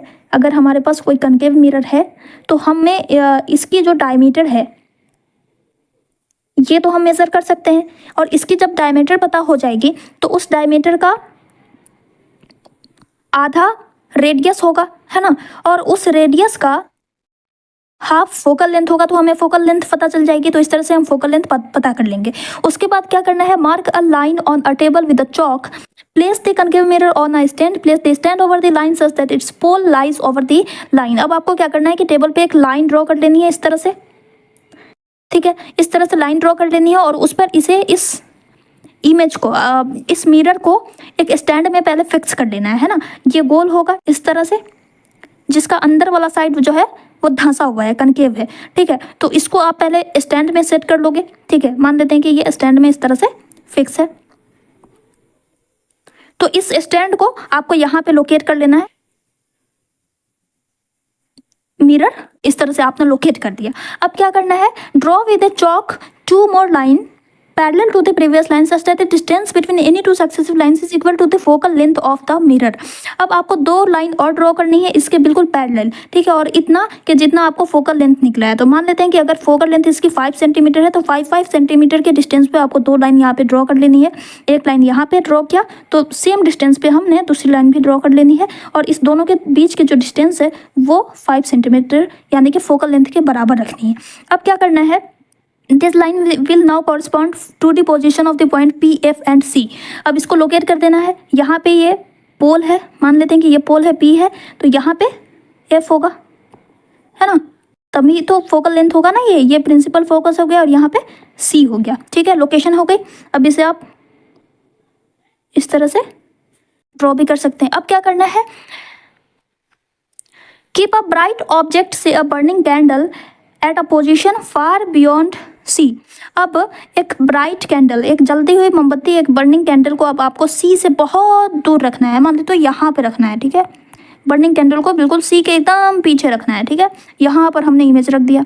अब क्या करना है, ऑब्जर्व करना है कि ये इमेज, इसकी नेचर क्या है, इसकी पोजीशन क्या है और इसके साइज को क्या करना है। अच्छा, place a paper screen and move it in front of the. अब एक पेपर स्क्रीन आपको इस तरह से बना लेनी है, ठीक है। इस तरह से आपको पेपर स्क्रीन बना लेनी है और उसको आपको मिरर के सामने प्लेस कर लेना है, ठीक है। अब आपको उस पेपर स्क्रीन पे आपको देखना है कि कहाँ पे इमेज लोकेट हो रही है, तो उसकी नेचर और उसका पोजीशन आपको पता करना है। तो इन सारे केसेस में, अब यहाँ पे केसेस भी दिया हुआ है, observe the image carefully, note down its nature, position and size with respect to the object size, repeat the activity by placing the candle just beyond C, at C, between focus and curvature, at focus, between pole and focus. हर जगह पर आपको ये candle को रखना है। Centre of C and F के बीच में रखना है, एफ पे रख करके देखना है, सी पे रख के देखना है, फिर एफ और पी के बीच में रख के देखना है, सी के जस्ट पीछे रखना है और सी के बिल्कुल फार बियॉन्ड रखना है। यानी कि ये हो गया इन्फिनिटी, इसको कहते हैं हम इन्फिनिटी। तो एक बार आपको इन्फिनिटी पे रखना है, फिर दूसरी बार में बियॉन्ड सी रखना है, फिर तीसरी बार में आपको सी पे रखना है, फिर चौथी बार में आपको सी एंड एफ के बीच में रखना है, फिर पांचवी बार में आपको एफ पे रखना है फोकस पे, एंड छठी बार में एफ और पी के बीच में। तो टोटल 6 लोकेशंस पे रख करके आपको चेक करना है कि इमेज की क्या पोजीशन होती है, क्या उसका साइज होता है, ये आपको पता करना है और उसे एक टेबल में टैबुलेट करना है। तो अब आइए ये सारे लोकेशंस पे हम इमेज को, ऑब्जेक्ट को रखेंगे तो किस तरह की इमेज बनेगी, इसे देखने के लिए आइए हम 1 by 1 सबको एक तरह से प्रैक्टिकली एक एक करके देखते हैं। ओके, तो सबसे पहला केस है ऑब्जेक्ट एट इन्फिनिटी। इन्फिनिटी का मतलब होता है कि वैसे डिस्टेंस जिसे हम मेज़र नहीं कर सकते हैं, ठीक है। यानी कि कोई भी ऑब्जेक्ट इतने डिस्टेंस पे रखा हुआ है, जैसे कि आपके घर में लगा हुआ बल्ब, अब बल्ब से लाइट आ रही है तो उसको तो आप मेज़र नहीं कर सकते हो, तो वो हो गया इन्फिनिटी, ठीक है। कोई ऐसा लाइट सोर्स जिसे हम मेजर नहीं कर सकते उसको हम कहेंगे ऑब्जेक्ट एट इन्फिनिटी। वो इन्फिनिटी पे है, जैसे कि सन लाइट आ रही है, सन से आ रही लाइट है तो सन भी इन्फिनिटी पे हो गया, है ना। बल्ब है लगी हुई तो बल्ब भी इन्फिनिटी पे हो गया। तो इस तरह से कनकेव मिरर का पहले हम लोग देख रहे हैं ना।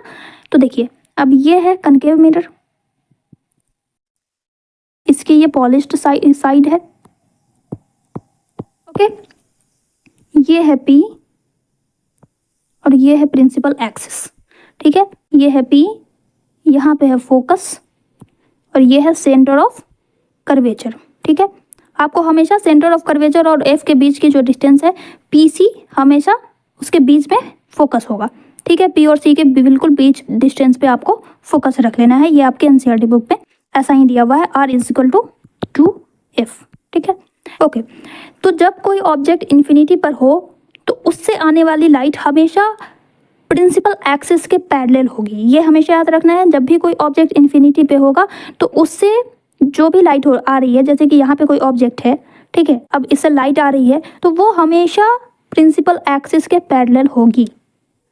ठीक है, मान लेते हैं कि 2 लाइट आ रही है, क्योंकि हमें इमेज फॉर्मेशन के लिए 2 रेज निकालनी है, कोई भी 2 रेज निकालनी है।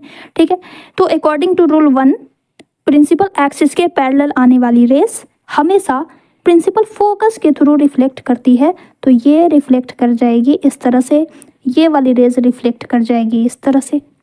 ओके, ये इस तरह रिफ्लेक्ट हो गई, ये इस तरह रिफ्लेक्ट हो गई। अब ये दोनों मीट कहाँ पे कर रही हैं? जहाँ पे ये दोनों इंटरसेक्ट करेंगी वहीं पर इमेज का फॉर्मेशन होगा, and this place is this. सबसे पहली बात, इमेज का फॉर्मेशन कहाँ पर होता है? ये पोजीशन आप देखिए कि जहाँ पर 2 रेज आपस में इंटरसेक्ट करती हैं, ठीक है, जहाँ पे 2 रेज आपस में इंटरसेक्ट करती हैं वहाँ से प्रिंसिपल एक्सिस के थ्रू, वहाँ से लेकर के प्रिंसिपल एक्सिस तक हम एक सीधी लाइन खींच देते हैं। तो इस कंडीशन में आप देखो कि ये प्रिंसिपल एक्सिस है, उसी प्रिंसिपल एक्सिस पर एग्जैक्ट मैच कर रही है ना, ये एग्जैक्ट मीट कर रही है। तो दैट मीन्स कि ये यहाँ पे इमेज का फॉर्मेशन कैसा हो रहा है? बिल्कुल पॉइंट साइज। इमेज का साइज क्या है? बिल्कुल पॉइंट, इस पॉइंट के बराबर है। ठीक है, अगर ये इंटरसेक्शन यहाँ पे हो रहा होता तो हम यहाँ से डायरेक्ट यहाँ तक खींचते लाइन। ठीक है, तो इस कंडीशन में इमेज का नेचर क्या हो जाएगा? सबसे पहले हम पोजीशन देखें तो पोजीशन इमेज की क्या हो गई? फ्रेंड्स, इमेज की प्रॉपर्टी आपको बिल्कुल ध्यान में रखनी होगी, यहीं से क्वेश्चन आता है। अगर ऑब्जेक्ट इन्फिनिटी पे है तो उसकी पोजीशन क्या होगी? तो F पे है ना, एट F। साइज की बात करें तो साइज बिल्कुल पॉइंट साइज है, यानी कि एकदम छोटा है, हाईली डिमिनिश्ड है ना। तो साइज क्या हो जाएगा? हाईली डिमिनिश्ड और पॉइंट साइज्ड, एकदम पॉइंट के बराबर है, एकदम डॉट के बराबर है ना। अच्छा, अब आप देखिए ये मिरर है, इस मिरर के फ्रंट साइड में इमेज बन रही है। इमेज कहाँ पे बन रही है? इमेज मिरर के फ्रंट साइड में बन रही है। दैट मीन्स के इमेज का नेचर क्या हो जाएगा? रियल इमेज है। इमेज के पीछे बनेगी तो वर्चुअल इमेज बनेगी, इमेज के सामने बन रही है तो रियल इमेज बनेगी। अब रियल इमेज हमेशा कैसी होती है? इन्वर्टेड होती है। तो रियल के साथ हम इन्वर्टेड लिखेंगे, रियल एंड इन्वर्टेड। ये 4 बातें आपको हमेशा याद रखनी है। तो जब ऑब्जेक्ट इन्फिनिटी पे होगा तो उसकी पोजीशन होगी F पर, साइज होगा highly diminished and point size, and nature real और इन्वर्टेड होगा। नाउ सेकंड केस देखते हैं, जब ऑब्जेक्ट सेंटर पे हो, सेंटर के बियॉन्ड हो, बियॉन्ड मतलब सामने या सेंटर के परे। ठीक है, तो अब देखिए, अब हम मिरर बनाते हैं इस तरह से। ये है P से हम सीधा एक प्रिंसिपल एक्सिस खींचेंगे, ये है P, F और ये रहा C। ठीक है, अब ऑब्जेक्ट मान लेते हैं कि यहाँ पे है, बियॉन्ड C है ना, तो C के सामने। अब सामने और पीछे किस तरह से डिसाइड करेंगे? तो जो भी मिरर के आगे है उसको हम कहेंगे फ्रंट साइड, और जो भी मिरर के पीछे है उसको हम कहेंगे बैक साइड, यानी मिरर के पीछे।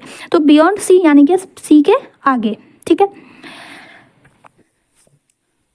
अब पहली रे हमको सीधे इसके हेड से एकदम सीधी इसके पैरेलल निकाल लेनी है। तो अकॉर्डिंग टू फर्स्ट रूल, जो भी पैरेलल रे होती है वो F के थ्रू रिफ्लेक्ट करेगी, राइट। तो पहले रे का तो काम खत्म। अब दूसरी रे हम किसी भी एंगल से हमको खींच लेनी है। तो हम सपोज कर लेते हैं कि ये C के थ्रू हमने खींच दी, C के थ्रू हम खींच दिए इस तरह से,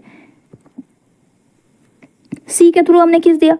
अब अकॉर्डिंग टू थर्ड रूल, कोई भी रे जब C के थ्रू इंसिडेंट करती है, जब C के थ्रू इंसिडेंट करती है तो वो सेम पाथ पर रिफ्लेक्ट बैक हो जाती है। तो डेट मीन्स कि ये इसी पाथ पर रिफ्लेक्ट हो जाएगी।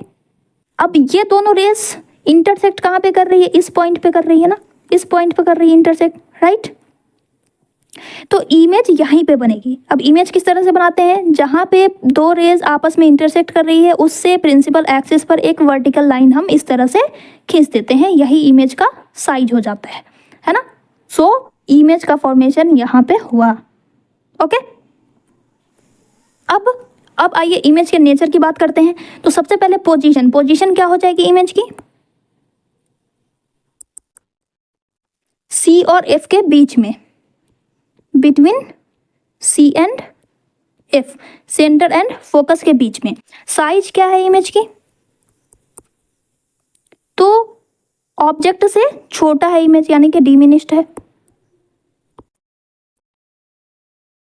Nature, look at this, image mirror के सामने बन रहा है, तो दैट मीन्स के मिरर इमेज कैसा है? रियल है, और रियल के साथ साथ उल्टा बन रहा है, दैट मीन्स इन्वर्टेड है, रियल एंड इन्वर्टेड। ओके, तो ये हो गया इसका नेचर। हमेशा ध्यान में रखना है कि जब भी प्रिंसिपल एक्सिस के ऊपर मिरर इमेज बन रहा है तो ये इरेक्ट होगा, और जब नीचे इमेज बन रहा है दैट मीन्स के ये इन्वर्टेड बन रहा है। ठीक है, चलिए अब थर्ड केस देखते हैं। ओके, यहाँ पे मैंने इसे मेंशन कर दिया है फिगर के साथ। ठीक है, ये देखिए, position at the focus F, size highly diminished है या पॉइंट साइज है, एंड नेचर कैसा है? रियल एंड इन्वर्टेड है, जब ऑब्जेक्ट इन्फिनिटी पे हो। ये बहुत ही इंपॉर्टेंट है, ये सारी चीज़ें आपको याद होनी चाहिए सबकी। ठीक है, 6 केसेस हम देखने वाले हैं। इन 6 केसेस की क्या पोजीशन होती है, क्या नेचर होता है, क्या साइज होता है, ये सारी चीज़ें आपको याद करनी है। ओके, प्रैक्टिस से याद होगा, बार बार रे डायग्राम की प्रैक्टिस करनी है तो बिल्कुल याद हो जाएगा। अगर समझ में आ गया तो आप खुद से फाइंड आउट कर सकते हो। ठीक है, दूसरा हमने देखा था ऑब्जेक्ट बियॉन्ड सी, तो उसकी पोजीशन कहाँ पे निकली? फोकस और सी के बीच में। Look at this, curvature, centre of curvature and focus के बीच में। ऑब्जेक्ट बड़ा है, इमेज छोटी है, यानी डिमिनिश्ड है। नेचर क्या है? मिरर के सामने है तो रियल होगा, और रियल इमेज हमेशा इन्वर्टेड होती है। ठीक है, अब थर्ड केस देखते हैं। ऑब्जेक्ट एट सी, जब कोई ऑब्जेक्ट सी पर हो, है ना, जब कोई ऑब्जेक्ट सी पे हो तब किस तरह की इमेज बनेगी? ये मान लेते हैं पी है, ये है एफ, ये है सी, यहाँ पे है कोई ऑब्जेक्ट। तो पहली रेज एक्सिस के पैरेलल खींचेंगे और ये फोकस के थ्रू रिफ्लेक्ट करेगी। पैरेलल खींचा, ये फोकस के थ्रू रिफ्लेक्ट करेगी।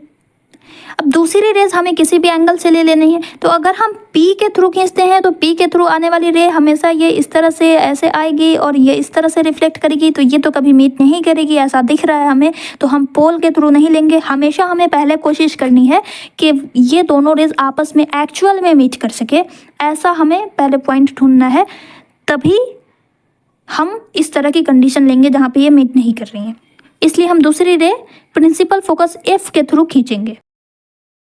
और अकॉर्डिंग टू सेकंड रूल, जब कोई रे प्रिंसिपल फोकस के थ्रू गुजरती है तो रिफ्लेक्टेड रेज प्रिंसिपल एक्सिस के हमेशा पैरेलल होगी। रिफ्लेक्टेड रेज प्रिंसिपल एक्सिस के हमेशा पैरेलल होगी। Okay, now look at this. अब ये दोनों इंटरसेक्ट कहाँ पे कर रही हैं? बिल्कुल यहाँ पे कर रही है, तो दैट मीन्स के इमेज कहाँ पे बनेगी? यहाँ पर। ठीक है, बिल्कुल सी के नीचे, है ना। तो पोजीशन क्या हो गई इमेज की? At centre C. नेचर क्या हो गया? मिरर के सामने बन रही है, and inverted, real and inverted.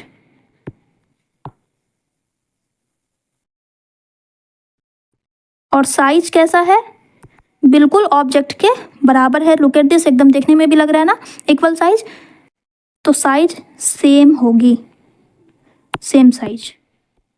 Okay, जब ऑब्जेक्ट सी पे होगा तो उसकी पोजीशन क्या होगी? इमेज कहाँ पे बनेगा? सेंटर सी पे, एंड उसका साइज क्या होगा? सेम साइज की इमेज बनेगी, एंड नेचर क्या होगा? रियल और इन्वर्टेड। ठीक है, अब सेकंड केस देख लेते हैं। Object between centre and focus, जब ऑब्जेक्ट सेंटर और फोकस के बीच में हो। ये है सेंटर और ये है फोकस। ऑब्जेक्ट कहाँ पे है? Between C and F. C and F के बीच में हमने यहाँ पे मान लिया कि ऑब्जेक्ट हमने रख दिया। पहली रे हमें सीधी खींचनी है, तो वो सीधी रे कहाँ पे रिफ्लेक्ट करेगी? फोकस के थ्रू रिफ्लेक्ट करेगी। ओके, ये रिफ्लेक्ट कर गई। अब दूसरी रे हम फोकस के थ्रू खींचेंगे ताकि मीट कर सके, तो ये दोनों ये इस तरह से आएगी। ये कहाँ पे मीट कर रही है? सी के आगे, तो यहाँ पे बन रही है इमेज, तो इमेज की पोजीशन क्या हो गई, बियॉन्ड सी, पोजीशन क्या हो गई इमेज की। ये सब आपको न्यूमेरिकल्स में भी पूछा जाता है, ठीक है। इमेज की पोजीशन बताओ, आपको सॉल्व करने के लिए दे देगा और आपको इमेज की पोजीशन नेचर पूछेगा। न्यूमेरिकल्स भी इसी से आते हैं, ओके। नाउ नेचर क्या है, मिरर के सामने बन रही है इमेज, तो नेचर रियल एंड इन्वर्टेड होगा हमेशा, ठीक है। मिरर के सामने है तो रियल एंड इन्वर्टेड, मिरर के पीछे है तो virtual and erect. Virtual image हमेशा इरेक्ट बनती है, रियल इमेज हमेशा इन्वर्टेड बनती है, ये हमेशा याद रखना है आपको। अब साइज की बात कर लो तो लुक एट दिस, ये छोटा सा ऑब्जेक्ट था, उसकी इमेज इतनी बड़ी बन रही है, यानी कि इनलार्ज हो गई। साइज क्या है, इनलार्ज्ड, ओके। बस यही 3 प्रॉपर्टीज आपको याद रखनी है, ओके। चलिए अब 5th केस देखते हैं। ये देखिए, ये फिगर मैंने यहाँ पे डाल दिया है आपको देखने के लिए, ओके। नाउ 5th केस, इसमें ऑब्जेक्ट फोकस पे है। जब कोई ऑब्जेक्ट फोकस पे है तब इमेज कहाँ पे बनेगी, ये है इसका फोकस और ये है इसका सी। जब कोई ऑब्जेक्ट एफ पर है तब इमेज कहाँ पे बनेगी, तो सबसे पहला हमें काम क्या करना है, पैरेलल रे निकालनी है। तो हमने पैरेलल रे निकाली, पैरेलल रे हमेशा एफ के थ्रू रिफ्लेक्ट करेगी, तो ये इस तरह से रिफ्लेक्ट कर गई, ठीक है। अब दूसरी रे, कोई भी रे निकालेंगे, अगर हम पोल के थ्रू निकालते हैं, ठीक है, तो पोल के थ्रू हमने ले लिया, तो ये इस तरह से बिल्कुल सेम एंगल से रिटर्न करेगी, इस तरह से। अब देखिए कि ये दोनों रेस क्या कभी ये दोनों रिफ्लेक्टेड रेस क्या ऐसा लग रहा है आपको कि ये कभी इंटरसेक्ट करेंगी, एक दूसरे को इंटरसेक्ट करेंगी, ये कभी एक दूसरे को इंटरसेक्ट नहीं करेंगी, है ना, क्योंकि ये दोनों रेस पैरेलल है ना। तो दैट मीन्स इमेज कहाँ बनेगी, इन्फिनिटी पे, यानी ये कहाँ जा कर के मीट करेगी, ये बहुत दूर जा कर के मीट करेंगी। दैट मीन्स के इमेज की पोजीशन क्या हो जाएगी, एट इन्फिनिटी। इन्फिनिटी को हम इस तरह से डिनोट करते हैं, ओके। नाउ नेचर क्या हो जाएगा, तो बिकॉज ये आगे जा कर के ही मीट कर रही है ना, ये मिरर के आगे ही जा कर के मीट करेंगे, तो दैट मीन्स के नेचर रियल एंड इन्वर्टेड है, ओके। साइज, बिकॉज ये अभी मीट नहीं कर रही है, ये इन्फिनिटी पे जाके मीट करेगी, तो साइज क्या होगी, बिल्कुल इनलार्ज होगी, है ना, highly enlarged, highly enlarged, okay. So यहाँ पे मेंशन कर दिया मैंने। नाउ लास्ट केस देखते हैं, जब ऑब्जेक्ट पोल और फोकस के बीच में है, ये पोल है, ये है फोकस, ये है सेंटर। जब ऑब्जेक्ट फोकस और पोल के बीच में है, यहाँ पे मान लेते हैं कि यहाँ पे ऑब्जेक्ट है, तो सबसे पहला काम हमें इससे सीधी रे निकालनी है जो कि एफ के थ्रू रिफ्लेक्ट करेगी, राइट। तो ये रिफ्लेक्ट कर गई एफ के थ्रू। अब दूसरी रे आप कोई भी निकाल सकते हो, किसी भी एंगल से आपको निकालना है, माना कि हम पी से होकर के निकालते हैं, ठीक है, पोल के थ्रू। तो पोल के थ्रू हमने निकाला, ये रिफ्लेक्ट करेगी इसी सेम एंगल से, इस तरह से। अब देखिए यहाँ पे ये थोड़ा सा ज़्यादा डिस्टेंस है ना, लेकिन यहाँ पे आकर के यहाँ पे हमें थोड़ा कम डिस्टेंस दिखाई दे रहा है। दैट मीन्स क्या कि ऐसा लग रहा है ना कि ये पीछे जा कर के मिल सकती हैं, आगे नहीं मिलेंगे क्योंकि आगे डिस्टेंस बढ़ता जा रहा है। तो हम इसे पीछे पीछे ले जा कर के वर्चुअली मीट कराने की कोशिश करेंगे, ओके। तो ये इसे हम सीधा ड्रॉ करेंगे डॉटेड लाइन से। तो ये दोनों रे यहाँ पे आकर के मीट कर गई, तो यहीं पे इसकी इमेज बन जाएगी। एंड लुक एट दिस, ये ऑब्जेक्ट इतना छोटा था और इमेज इतनी इनलार्ज बनी है, और पोजीशन क्या है, मिरर के पीछे, बिहाइंड द मिरर, है ना।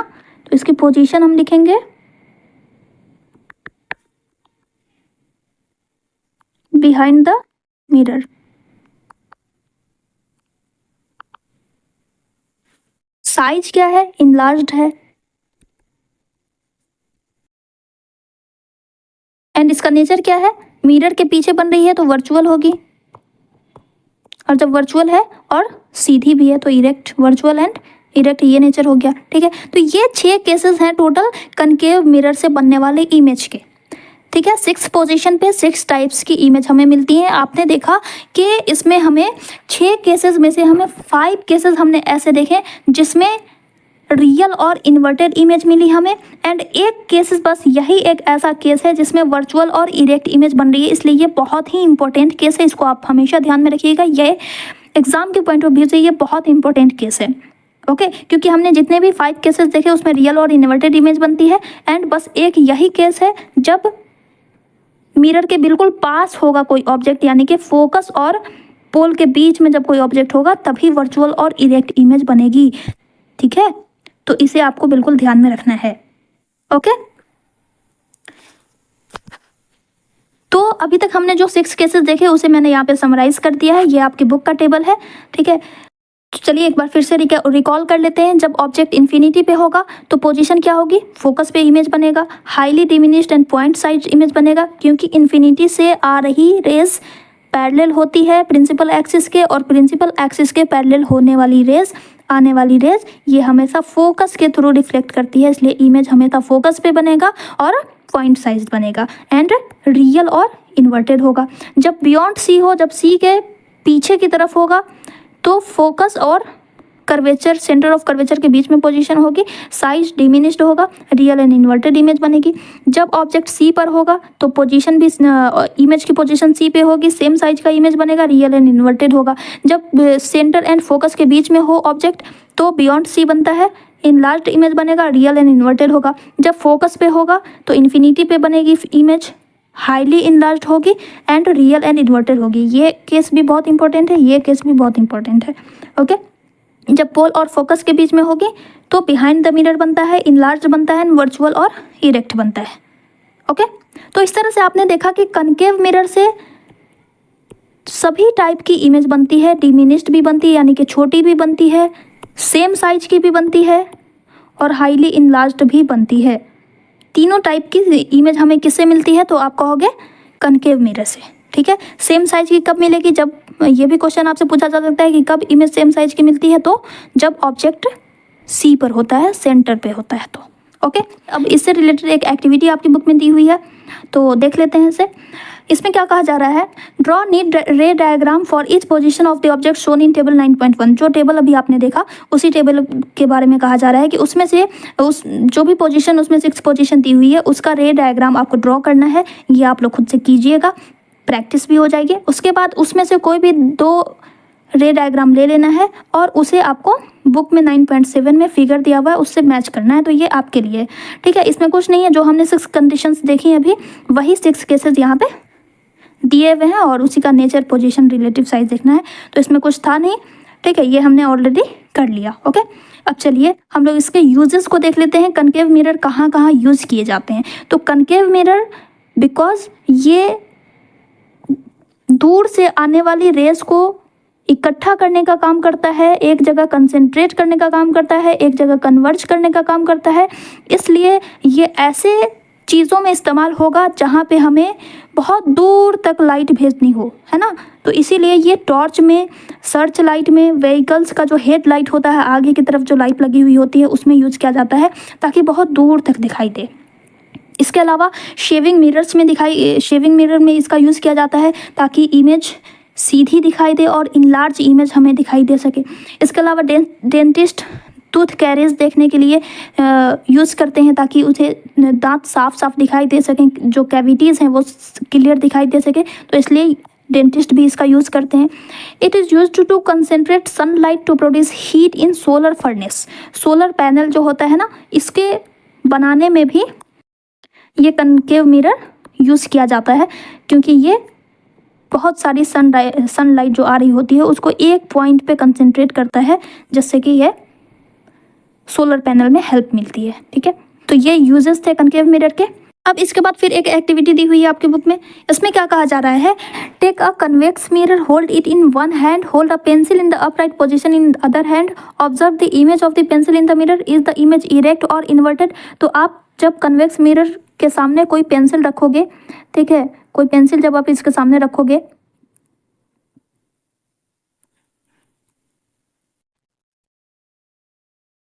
तो ये आपको इसमें जो इसकी इमेज बनेगी वो बिल्कुल सीधी बनेगी और बिहाइंड द मिरर बनेगी। दैट मीन्स के इमेज इरेक्ट होगी। इज इट डिमिनिश्ड और इनलार्ज्ड, तो ये इमेज इससे छोटी बनेगी, ठीक है, तो डिमिनिश्ड होगी। Move the pencil away from the mirror slowly, दस द इमेज बिकम्स स्मॉलर और लार्जर, तो बिकम्स स्मॉलर। जैसे जैसे हम पेंसिल को दूर लेते जाएंगे वैसे वैसे इमेज क्या हो जाएगी, स्मॉल होती जाएगी। Repeat this activity carefully, state whether the image will move closer to और farther away from the focus as the object is moved away from the mirror. इसमें कह रहा है जब हम ऑब्जेक्ट को इस मिरर से दूर ले जाते हैं तो ये बताना है कि ऑब्जेक्ट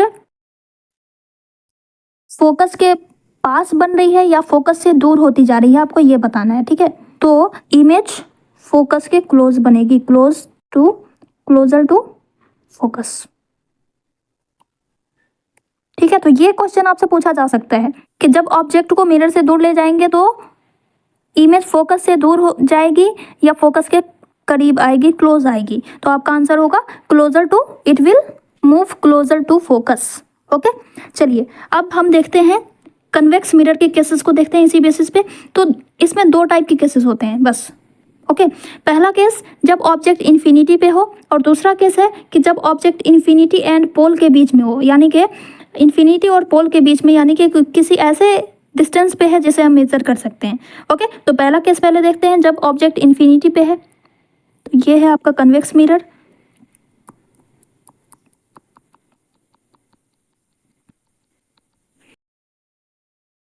ये रहा पोल, ये है फोकस और ये है सेंटर। अब ऑब्जेक्ट यहाँ पे है, कहीं इन्फिनिटी पे है, बहुत दूर है, बहुत दूर, ठीक है। तो सबसे पहले हमें क्या करना है, हमें सबसे पहले एक पैरेलल रेज खींचनी है। तो पैरेलल रे हमेशा फोकस के थ्रू रिफ्लेक्ट होती हुई दिखेगी, है ना। दैट मीन्स क्या कि ये इस तरह से जा रही है, रिफ्लेक्ट हो रही है, इसे हम फोकस पे इस तरह से डॉटेड लाइन से मिलाएंगे, ठीक है। कभी भी मिरर के पीछे जब हम खींचेंगे ना लाइन को तो वो डॉटेड लाइन होनी चाहिए। अब दूसरी रे, ऑब्जेक्ट इन्फिनिटी पे है तो इससे जितनी भी रेज आएंगी वो सारी की सारी पैरेलल आएगी और वो फोकस के थ्रू रिफ्लेक्ट करेगी, राइट, फोकस के थ्रू रिफ्लेक्ट करती हुई दिखाई देगी, है ना।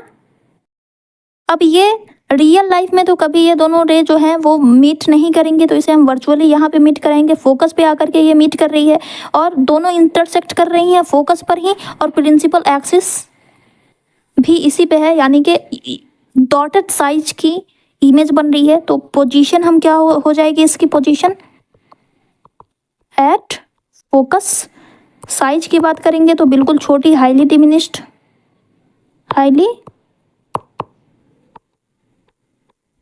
Diminished, point sized. And nature क्या है इसका, मिरर के पीछे बन रही है तो वर्चुअल होगी, और वर्चुअल है तो इरेक्ट भी होगी, तो वर्चुअल एंड इरेक्ट।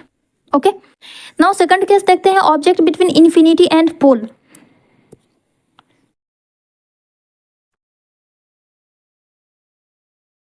ये है इसका फोकस, ये है इसका सेंटर और ये है पोल। ऑब्जेक्ट कहाँ पे है, इन्फिनिटी और पोल के बीच में कहीं पे भी है, तो मान लेते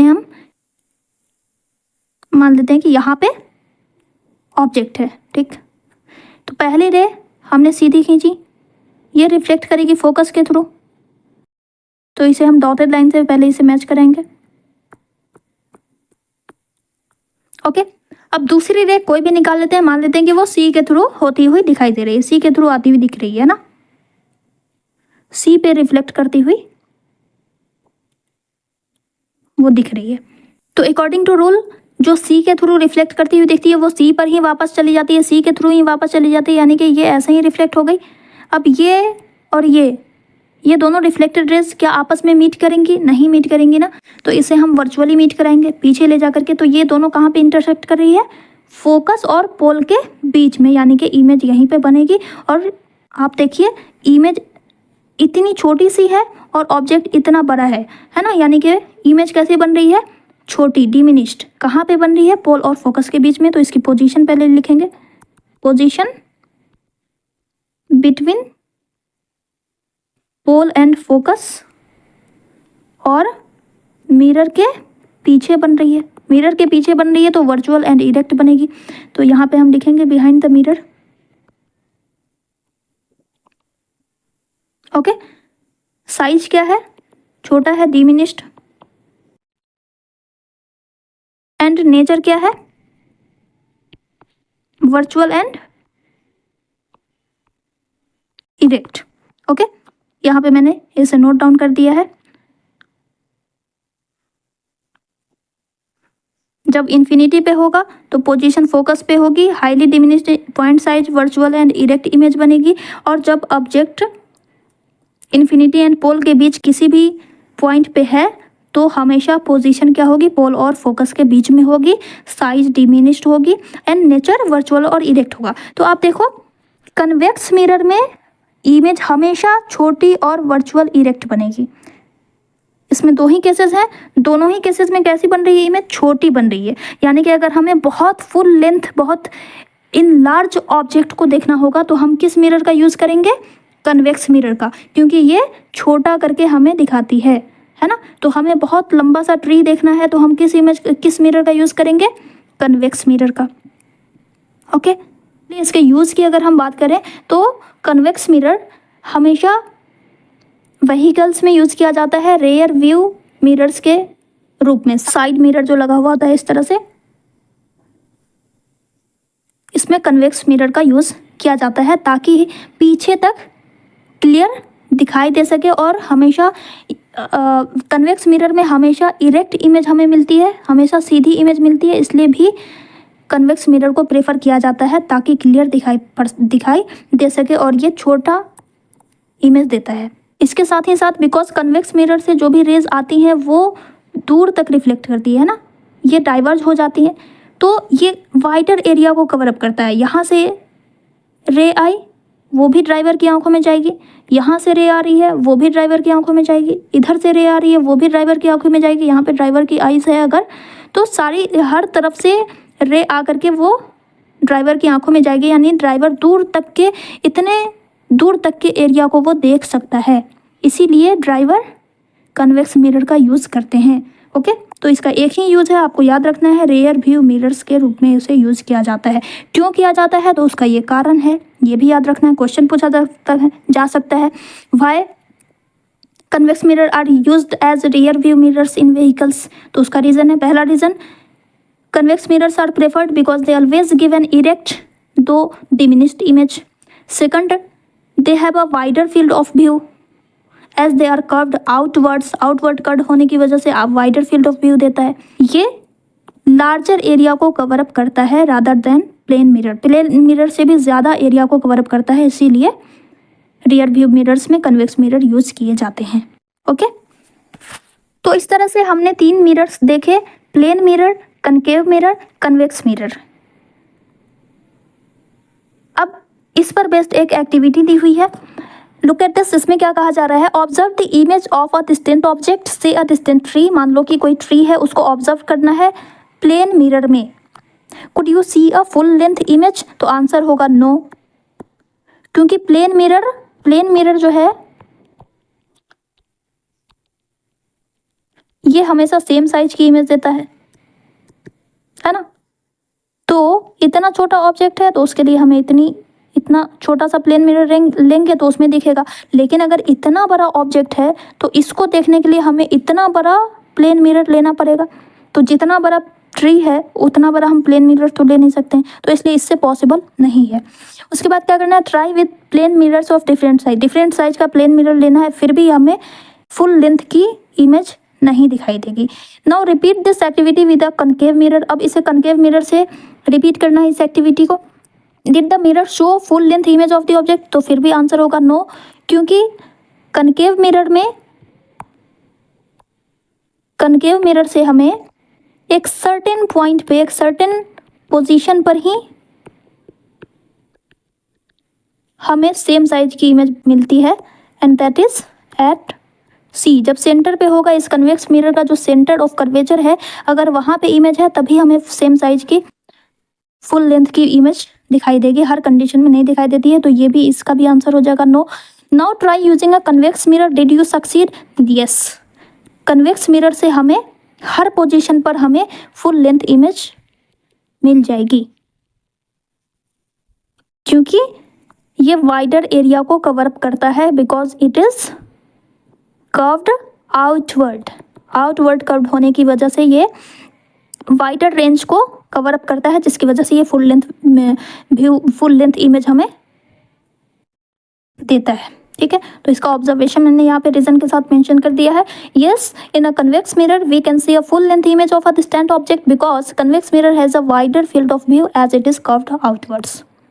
ठीक है, तो ये क्वेश्चन भी इंपॉर्टेंट है, आपको ये पूछा जा सकता है, तो इसका ये आंसर आप लिख सकते हैं। ठीक है, अब हम लोग थोड़ा न्यूमेरिकल्स की तरफ चलते हैं। तो चलिए, ओके, इससे पहले इन टेक्स्ट क्वेश्चन दिया हुआ है, ये तो अब आप लोग खुद से कर सकते हो, है ना। फर्स्ट क्वेश्चन है define the principal focus of a concave mirror. ये मैंने बता दिया है, किस तरह से डिफाइन करेंगे। प्रिंसिपल फोकस क्या होता है, एक ऐसा पॉइंट प्रिंसिपल एक्सिस पे, एक ऐसा पॉइंट जहाँ पे डिफरेंट पैरेलल रेज आकर मीट करती हैं, एक दूसरे को इंटरसेक्ट करती हैं, उस पॉइंट को प्रिंसिपल फोकस कहा जाता है। ठीक है, नाउ नेक्स्ट क्वेश्चन है the radius of curvature of A spherical mirror is 20 centimetre, what is the focal length.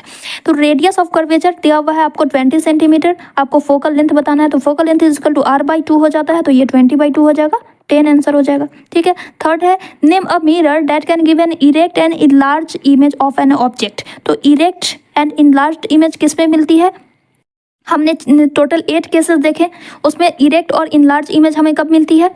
तो कन्वेक्स मिरर तो होगा नहीं, क्योंकि कन्वेक्स मिरर से हमेशा डिमिनिश्ड इमेज मिलती है ना। तो आपको मिरर का नाम सिर्फ बताना है यहाँ पे, है ना। तो कनकेव मिरर हो जाएगा, इसका आंसर क्या हो जाएगा, कनकेव मिरर, क्योंकि कन्वेक्स मिरर से हमेशा डिमिनिश्ड इमेज मिलती है। और कनकेव मिरर में पोजीशन अगर आपसे पूछे तो क्या पोजीशन होगी, बस एक ही कंडीशन में इरेक्ट इमेज मिल रही थी हमें, वर्चुअल एंड इरेक्ट, और वो पोजीशन थी पोल एंड फोकस के बीच में। ठीक है, नेक्स्ट क्वेश्चन है why do we prefer a convex mirror as a rear view mirror. देखिए यहाँ पे पूछ दिया है, ये क्वेश्चन बहुत इंपॉर्टेंट है और इसका आंसर भी मैंने दे दिया। ठीक है, अब चलिए हम लोग बात करते हैं साइन कन्वेंशन की। रिफ्लेक्शन ऑफ लाइट को डील करते समय हमें बहुत सारे सिंबल्स यूज़ करने पड़ते हैं, बहुत सारे साइन कन्वेंशंस को फॉलो करना पड़ता है, जिसे कहा जाता है new Cartesian sign convention. Okay, इस कन्वेंशन का यूज़ हम डिस्टेंस मेजर करने के लिए करते हैं।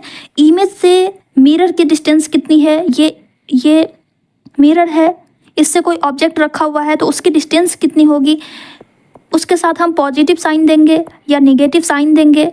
ऊपर रहेगा ऑब्जेक्ट, इमेज ऊपर की तरफ बन रही है तो पॉजिटिव लिखेंगे या निगेटिव लिखेंगे। ये डिसाइड करने के लिए हम साइन कन्वेंशन रूल को फॉलो करते हैं। अकॉर्डिंग टू दिस रूल, इसमें 5 रूल्स हैं। पहला रूल ये कहता है कि ऑब्जेक्ट हमेशा मिरर के लेफ्ट साइड में होगा, और हमने भी देखे हैं हमेशा मिरर के सामने ही रखेंगे ना ऑब्जेक्ट को। तो पहला रूल ये कहता है object on the left. Second rule ये है कि प्रिंसिपल एक्सिस के पैरेलल जो भी डिस्टेंस है ना, यहाँ पे फोकस होता है, यहाँ पे सेंटर ऑफ कर्वेचर होता है, ये पूरी लेंथ को हम आर कहते हैं, इस बीच में फोकल लेंथ होता है। तो ये जितने भी डिस्टेंसेस हैं उसे उन सभी को हम पोल से मेज़र करेंगे। ठीक है, यानी यहाँ पे ऑब्जेक्ट रखा हुआ है तो ऑब्जेक्ट डिस्टेंस हम कैसे पोल से मेज़र करेंगे, यहाँ से लेकर के यहाँ तक, और साइन क्या होगा, पॉजिटिव निगेटिव होगा। ठीक है, तो ये हुआ सेकंड रूल। थर्ड रूल ये कहता है कि पोल से राइट साइड जो भी डिस्टेंस है उसे पॉजिटिव लिखना है, एंड पोल से लेफ्ट साइड जो भी डिस्टेंसेस है उसे नेगेटिव लिखना है। ये थर्ड रूल कहता है, ये आपका थर्ड रूल हो गया। फोर्थ रूल ये कहता है कि प्रिंसिपल एक्सिस से ऊपर जो भी ऑब्जेक्ट है उसे हम पॉजिटिव लिखेंगे, प्रिंसिपल एक्सिस से नीचे जो भी ऑब्जेक्ट है उसे हम नेगेटिव लिखेंगे। फिफ्थ रूल ये कहता है कि प्रिंसिपल एक्सिस के ये फोर्थ है और ये है फिफ्थ। ठीक है, ये है फोर्थ। प्रिंसिपल एक्सिस के ऊपर जो भी है वो पॉजिटिव होगा, प्रिंसिपल एक्सिस के नीचे जो भी डिस्टेंस है वो नेगेटिव होगा। बस यही 5 रूल है। पहला रूल, ऑब्जेक्ट हमेशा लेफ्ट साइड में होगा। दूसरा रूल, प्रिंसिपल एक्सिस पे जो भी डिस्टेंसेस हैं उसे हम पोल से मेज़र करेंगे। थर्ड रूल, पोल के दाईं तरफ पॉजिटिव, पोल के बाईं तरफ negative. Fourth rule, principal axis के ऊपर positive. Fifth rule, principal axis के नीचे नेगेटिव। इन सारे 5 रूल्स को मैंने यहाँ पे लिख दिया है। Look at this, the object is always placed to the left of the mirror. First rule, ये 5 रूल आपको याद करने हैं। सेकंड है all distances parallel to the principal axis are measured from the pole of the mirror, pole से measure करना है।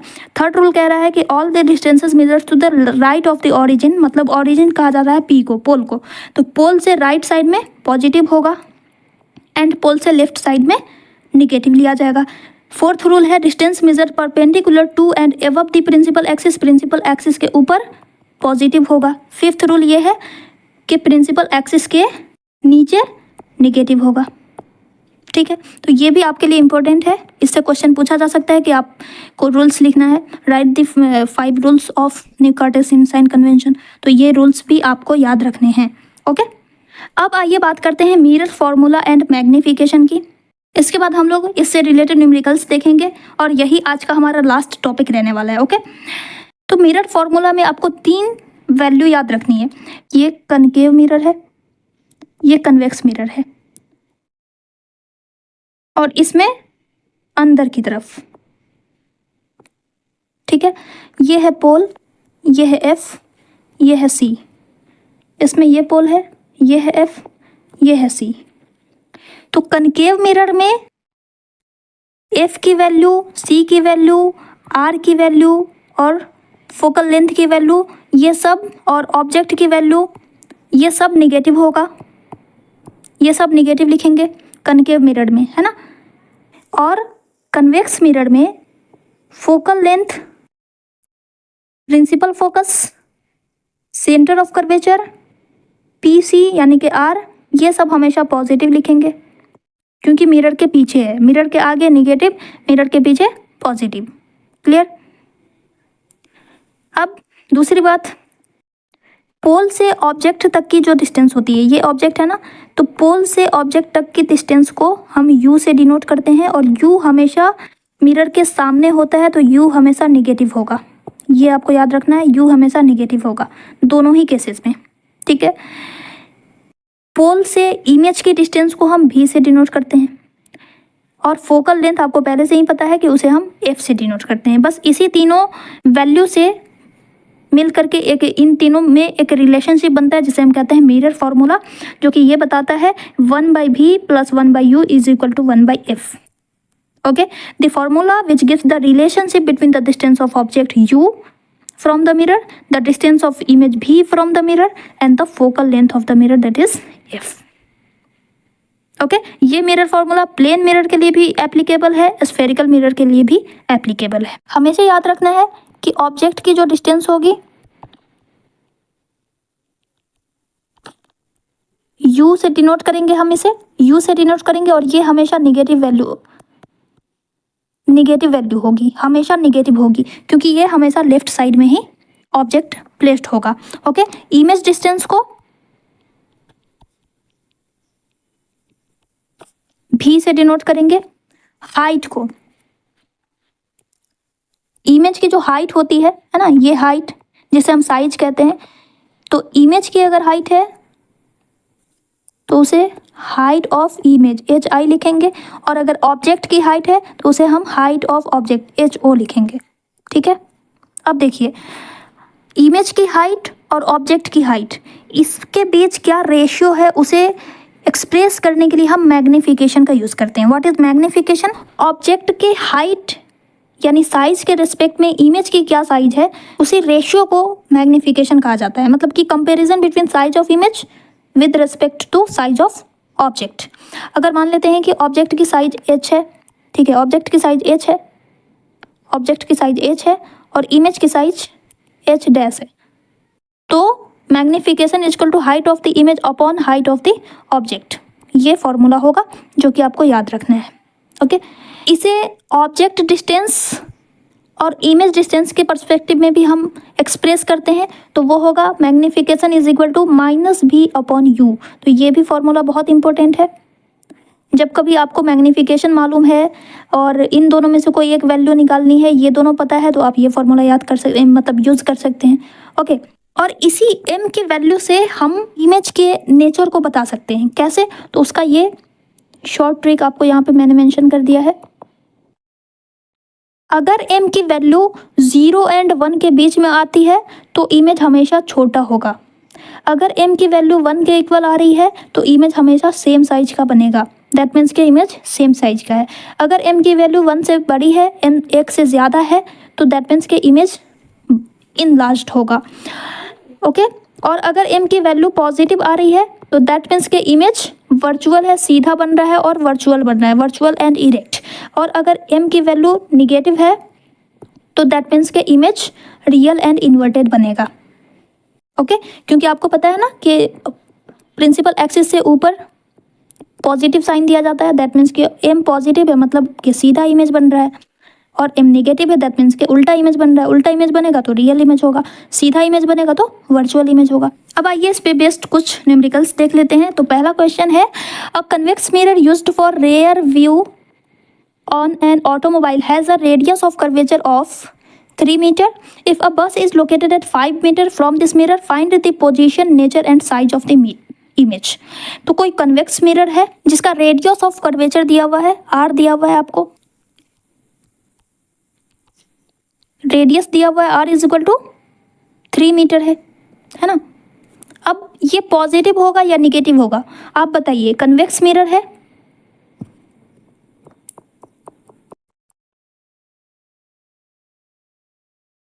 यहाँ पे पोल है, ये है फोकस, ये है C। r is equal to क्या होता है, P से C तक की डिस्टेंस को हम r कहते हैं, है ना। तो मिरर के पीछे यानी कि राइट साइड में, जब हम पोल के राइट साइड में जाएंगे तो क्या होगा, पॉजिटिव साइन के साथ लिखेंगे, तो दैट मीन्स कि r इज इक्वल टू +3। उसके बाद bus is located at 5 metre from this mirror, इस मिरर से 5 मीटर की दूरी पे बस लोकेटेड है। तो मान लेते हैं कि यहाँ पे बस है, तो ये डिस्टेंस है 5 मीटर। अब ये डिस्टेंस, ऑब्जेक्ट हमेशा लेफ्ट साइड में होता है तो वो हमेशा निगेटिव होगा, राइट। तो object distance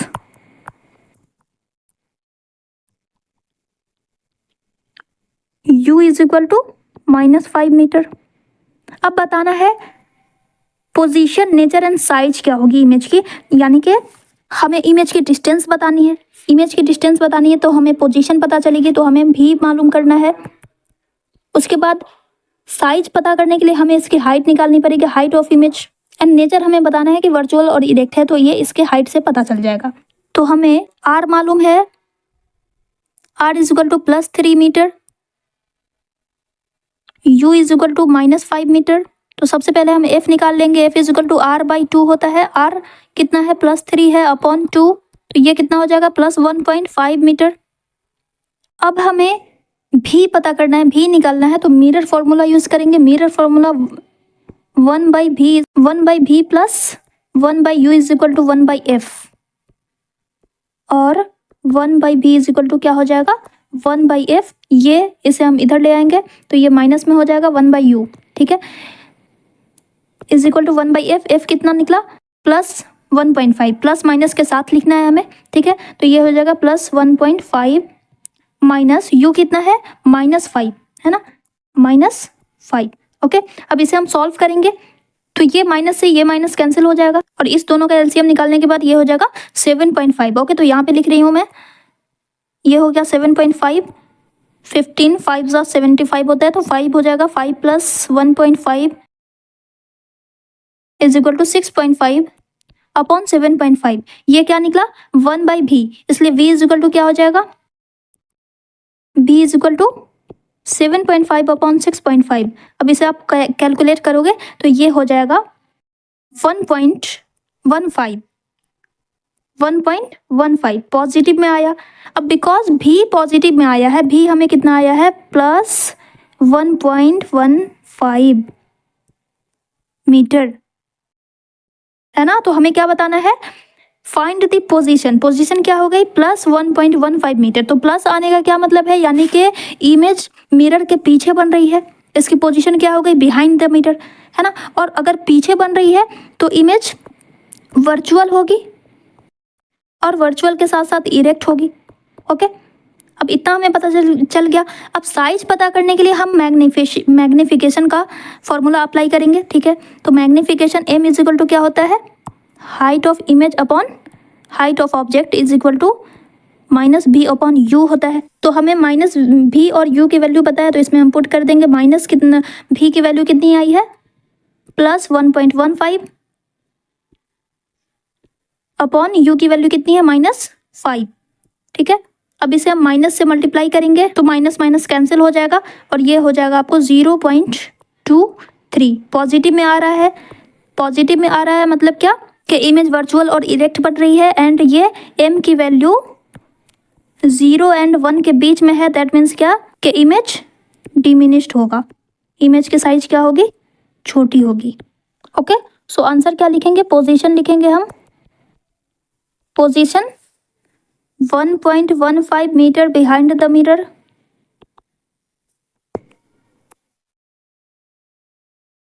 nature virtual and erect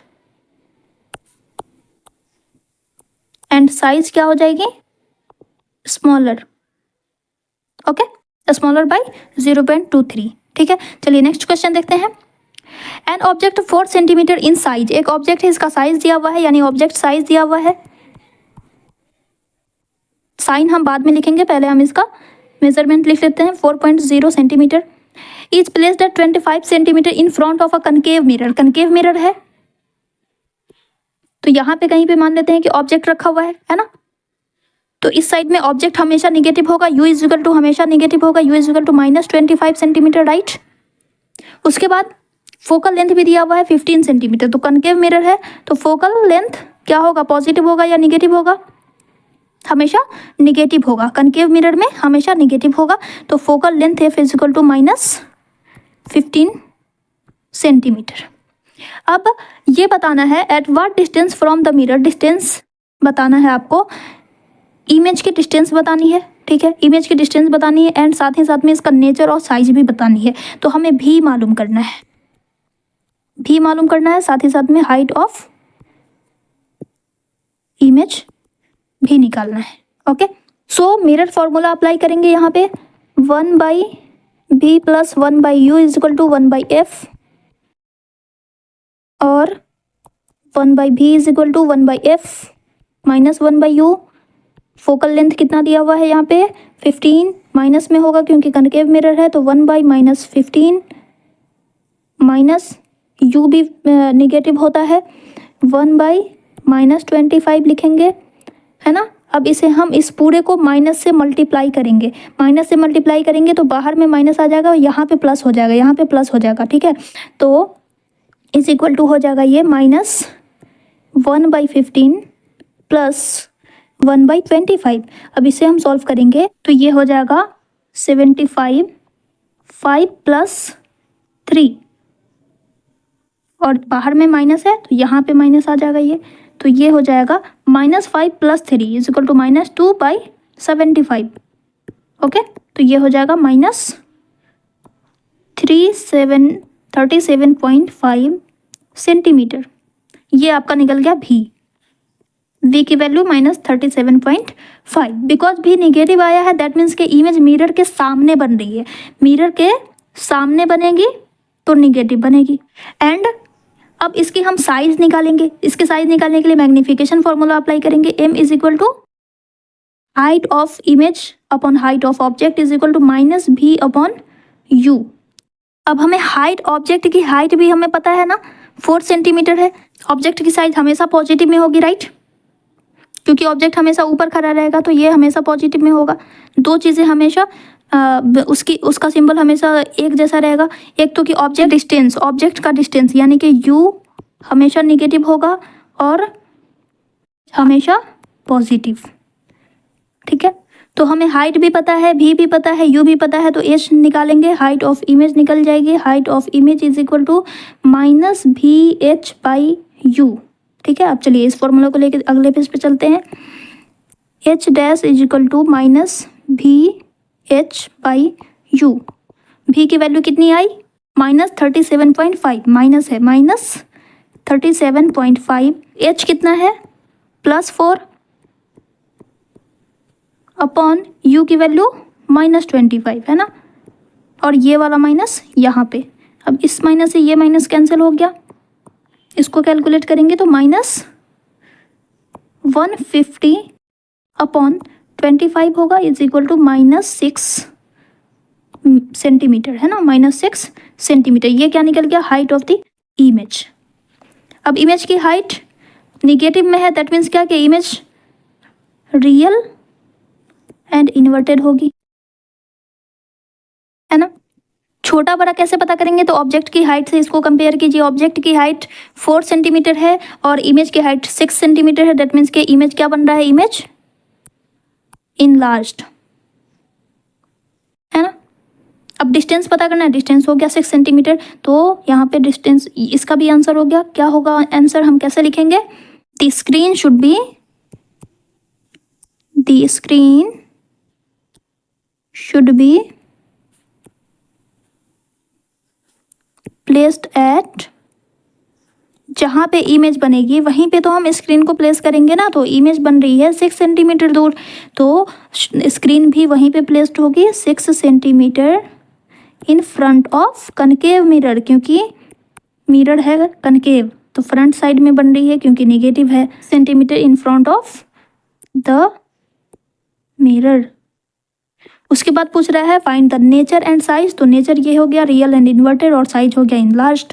okay, चलिए नेक्स्ट क्वेश्चन। ये आपका इंटेक्स्ट क्वेश्चन है, दोनों क्वेश्चन मैंने ले लिया है। इंटेक्स्ट क्वेश्चन भी हम लोगों ने कवर अप कर लिया और इसके साथ अब हम लोग रिफ्लेक्शन ऑफ लाइट कंप्लीट कर लिए। तो इसमें कह रहा है find the focal length of a convex mirror. Convex mirror है तो कन्वेक्स मिरर का फोकल लेंथ हमेशा पॉजिटिव होगा, तो F is equal to plus में आएगा, ठीक है। Whose radius of curvature is 32 centimetre. Convex mirror, इसका फोकस इधर होगा, वो भी पॉजिटिव, हर वैल्यू पॉजिटिव है ना। तो R is equal to plus 32 centimetre, इसलिए focal length is equal to R upon 2 is equal to plus 32/2 is equal to plus 16 centimetre. बस। Next question. A concave mirror produces 3 times magnified real image of an object placed at 10 centimeter in front of it. Where is the image located?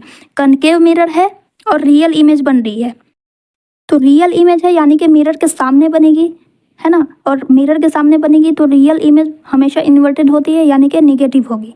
Okay, और magnification दिया हुआ है यहाँ पे 3 times यानी कि m। Real image हमेशा inverted होती है इसलिए इसके साथ माइनस का साइन होगा, -3 m दिया हुआ है। अब ऑब्जेक्ट डिस्टेंस भी यहाँ पे दिया हुआ है 10 सेंटीमीटर। कनकेव मिरर है तो u हमेशा नेगेटिव ही होता है, -10 सेंटीमीटर। अब हमें बताना है where is the image located, image की लोकेशन बतानी है। ओके, सो इसके लिए हम m फॉर्मूला यूज करेंगे, m is equal to h dash upon h is equal to -b/u। इसके लिए हमें इमेज डिस्टेंस निकालना होगा तभी हमें इसकी लोकेशन पता चलेगी। Okay, so m is equal to -b/u, -b/u, क्योंकि m हमें पता है, u हमें पता है, तो v इज इक्वल टू हो जाएगा -3 -b/u। कितना है? -10 सेंटीमीटर, ठीक है। इस माइनस से ये minus cancel, v is equal to -30 centimetre. Negative में वैल्यू आई है मतलब कि मिरर के सामने बन रही है इमेज। ओके, तो क्या लिखेंगे हम? What is the image located, where is the image located. So the image is located at 30 centimeter in front of the mirror. ओके, तो बस इसी के साथ हमारा ये लेक्चर कंप्लीट होता है। आज हम लोगों ने रिफ्लेक्शन ऑफ लाइट को हम लोगों ने डन कर दिया। नेक्स्ट लेक्चर में हम लोग रिफ्रैक्शन ऑफ लाइट को देखेंगे और इसी के साथ हमारा ये चैप्टर कंप्लीट हो जाएगा। ठीक है, आई होप आप सभी को समझ में आ गया होगा। चलिए मिलते हैं नेक्स्ट लेक्चर में। Till then, take care. Bye.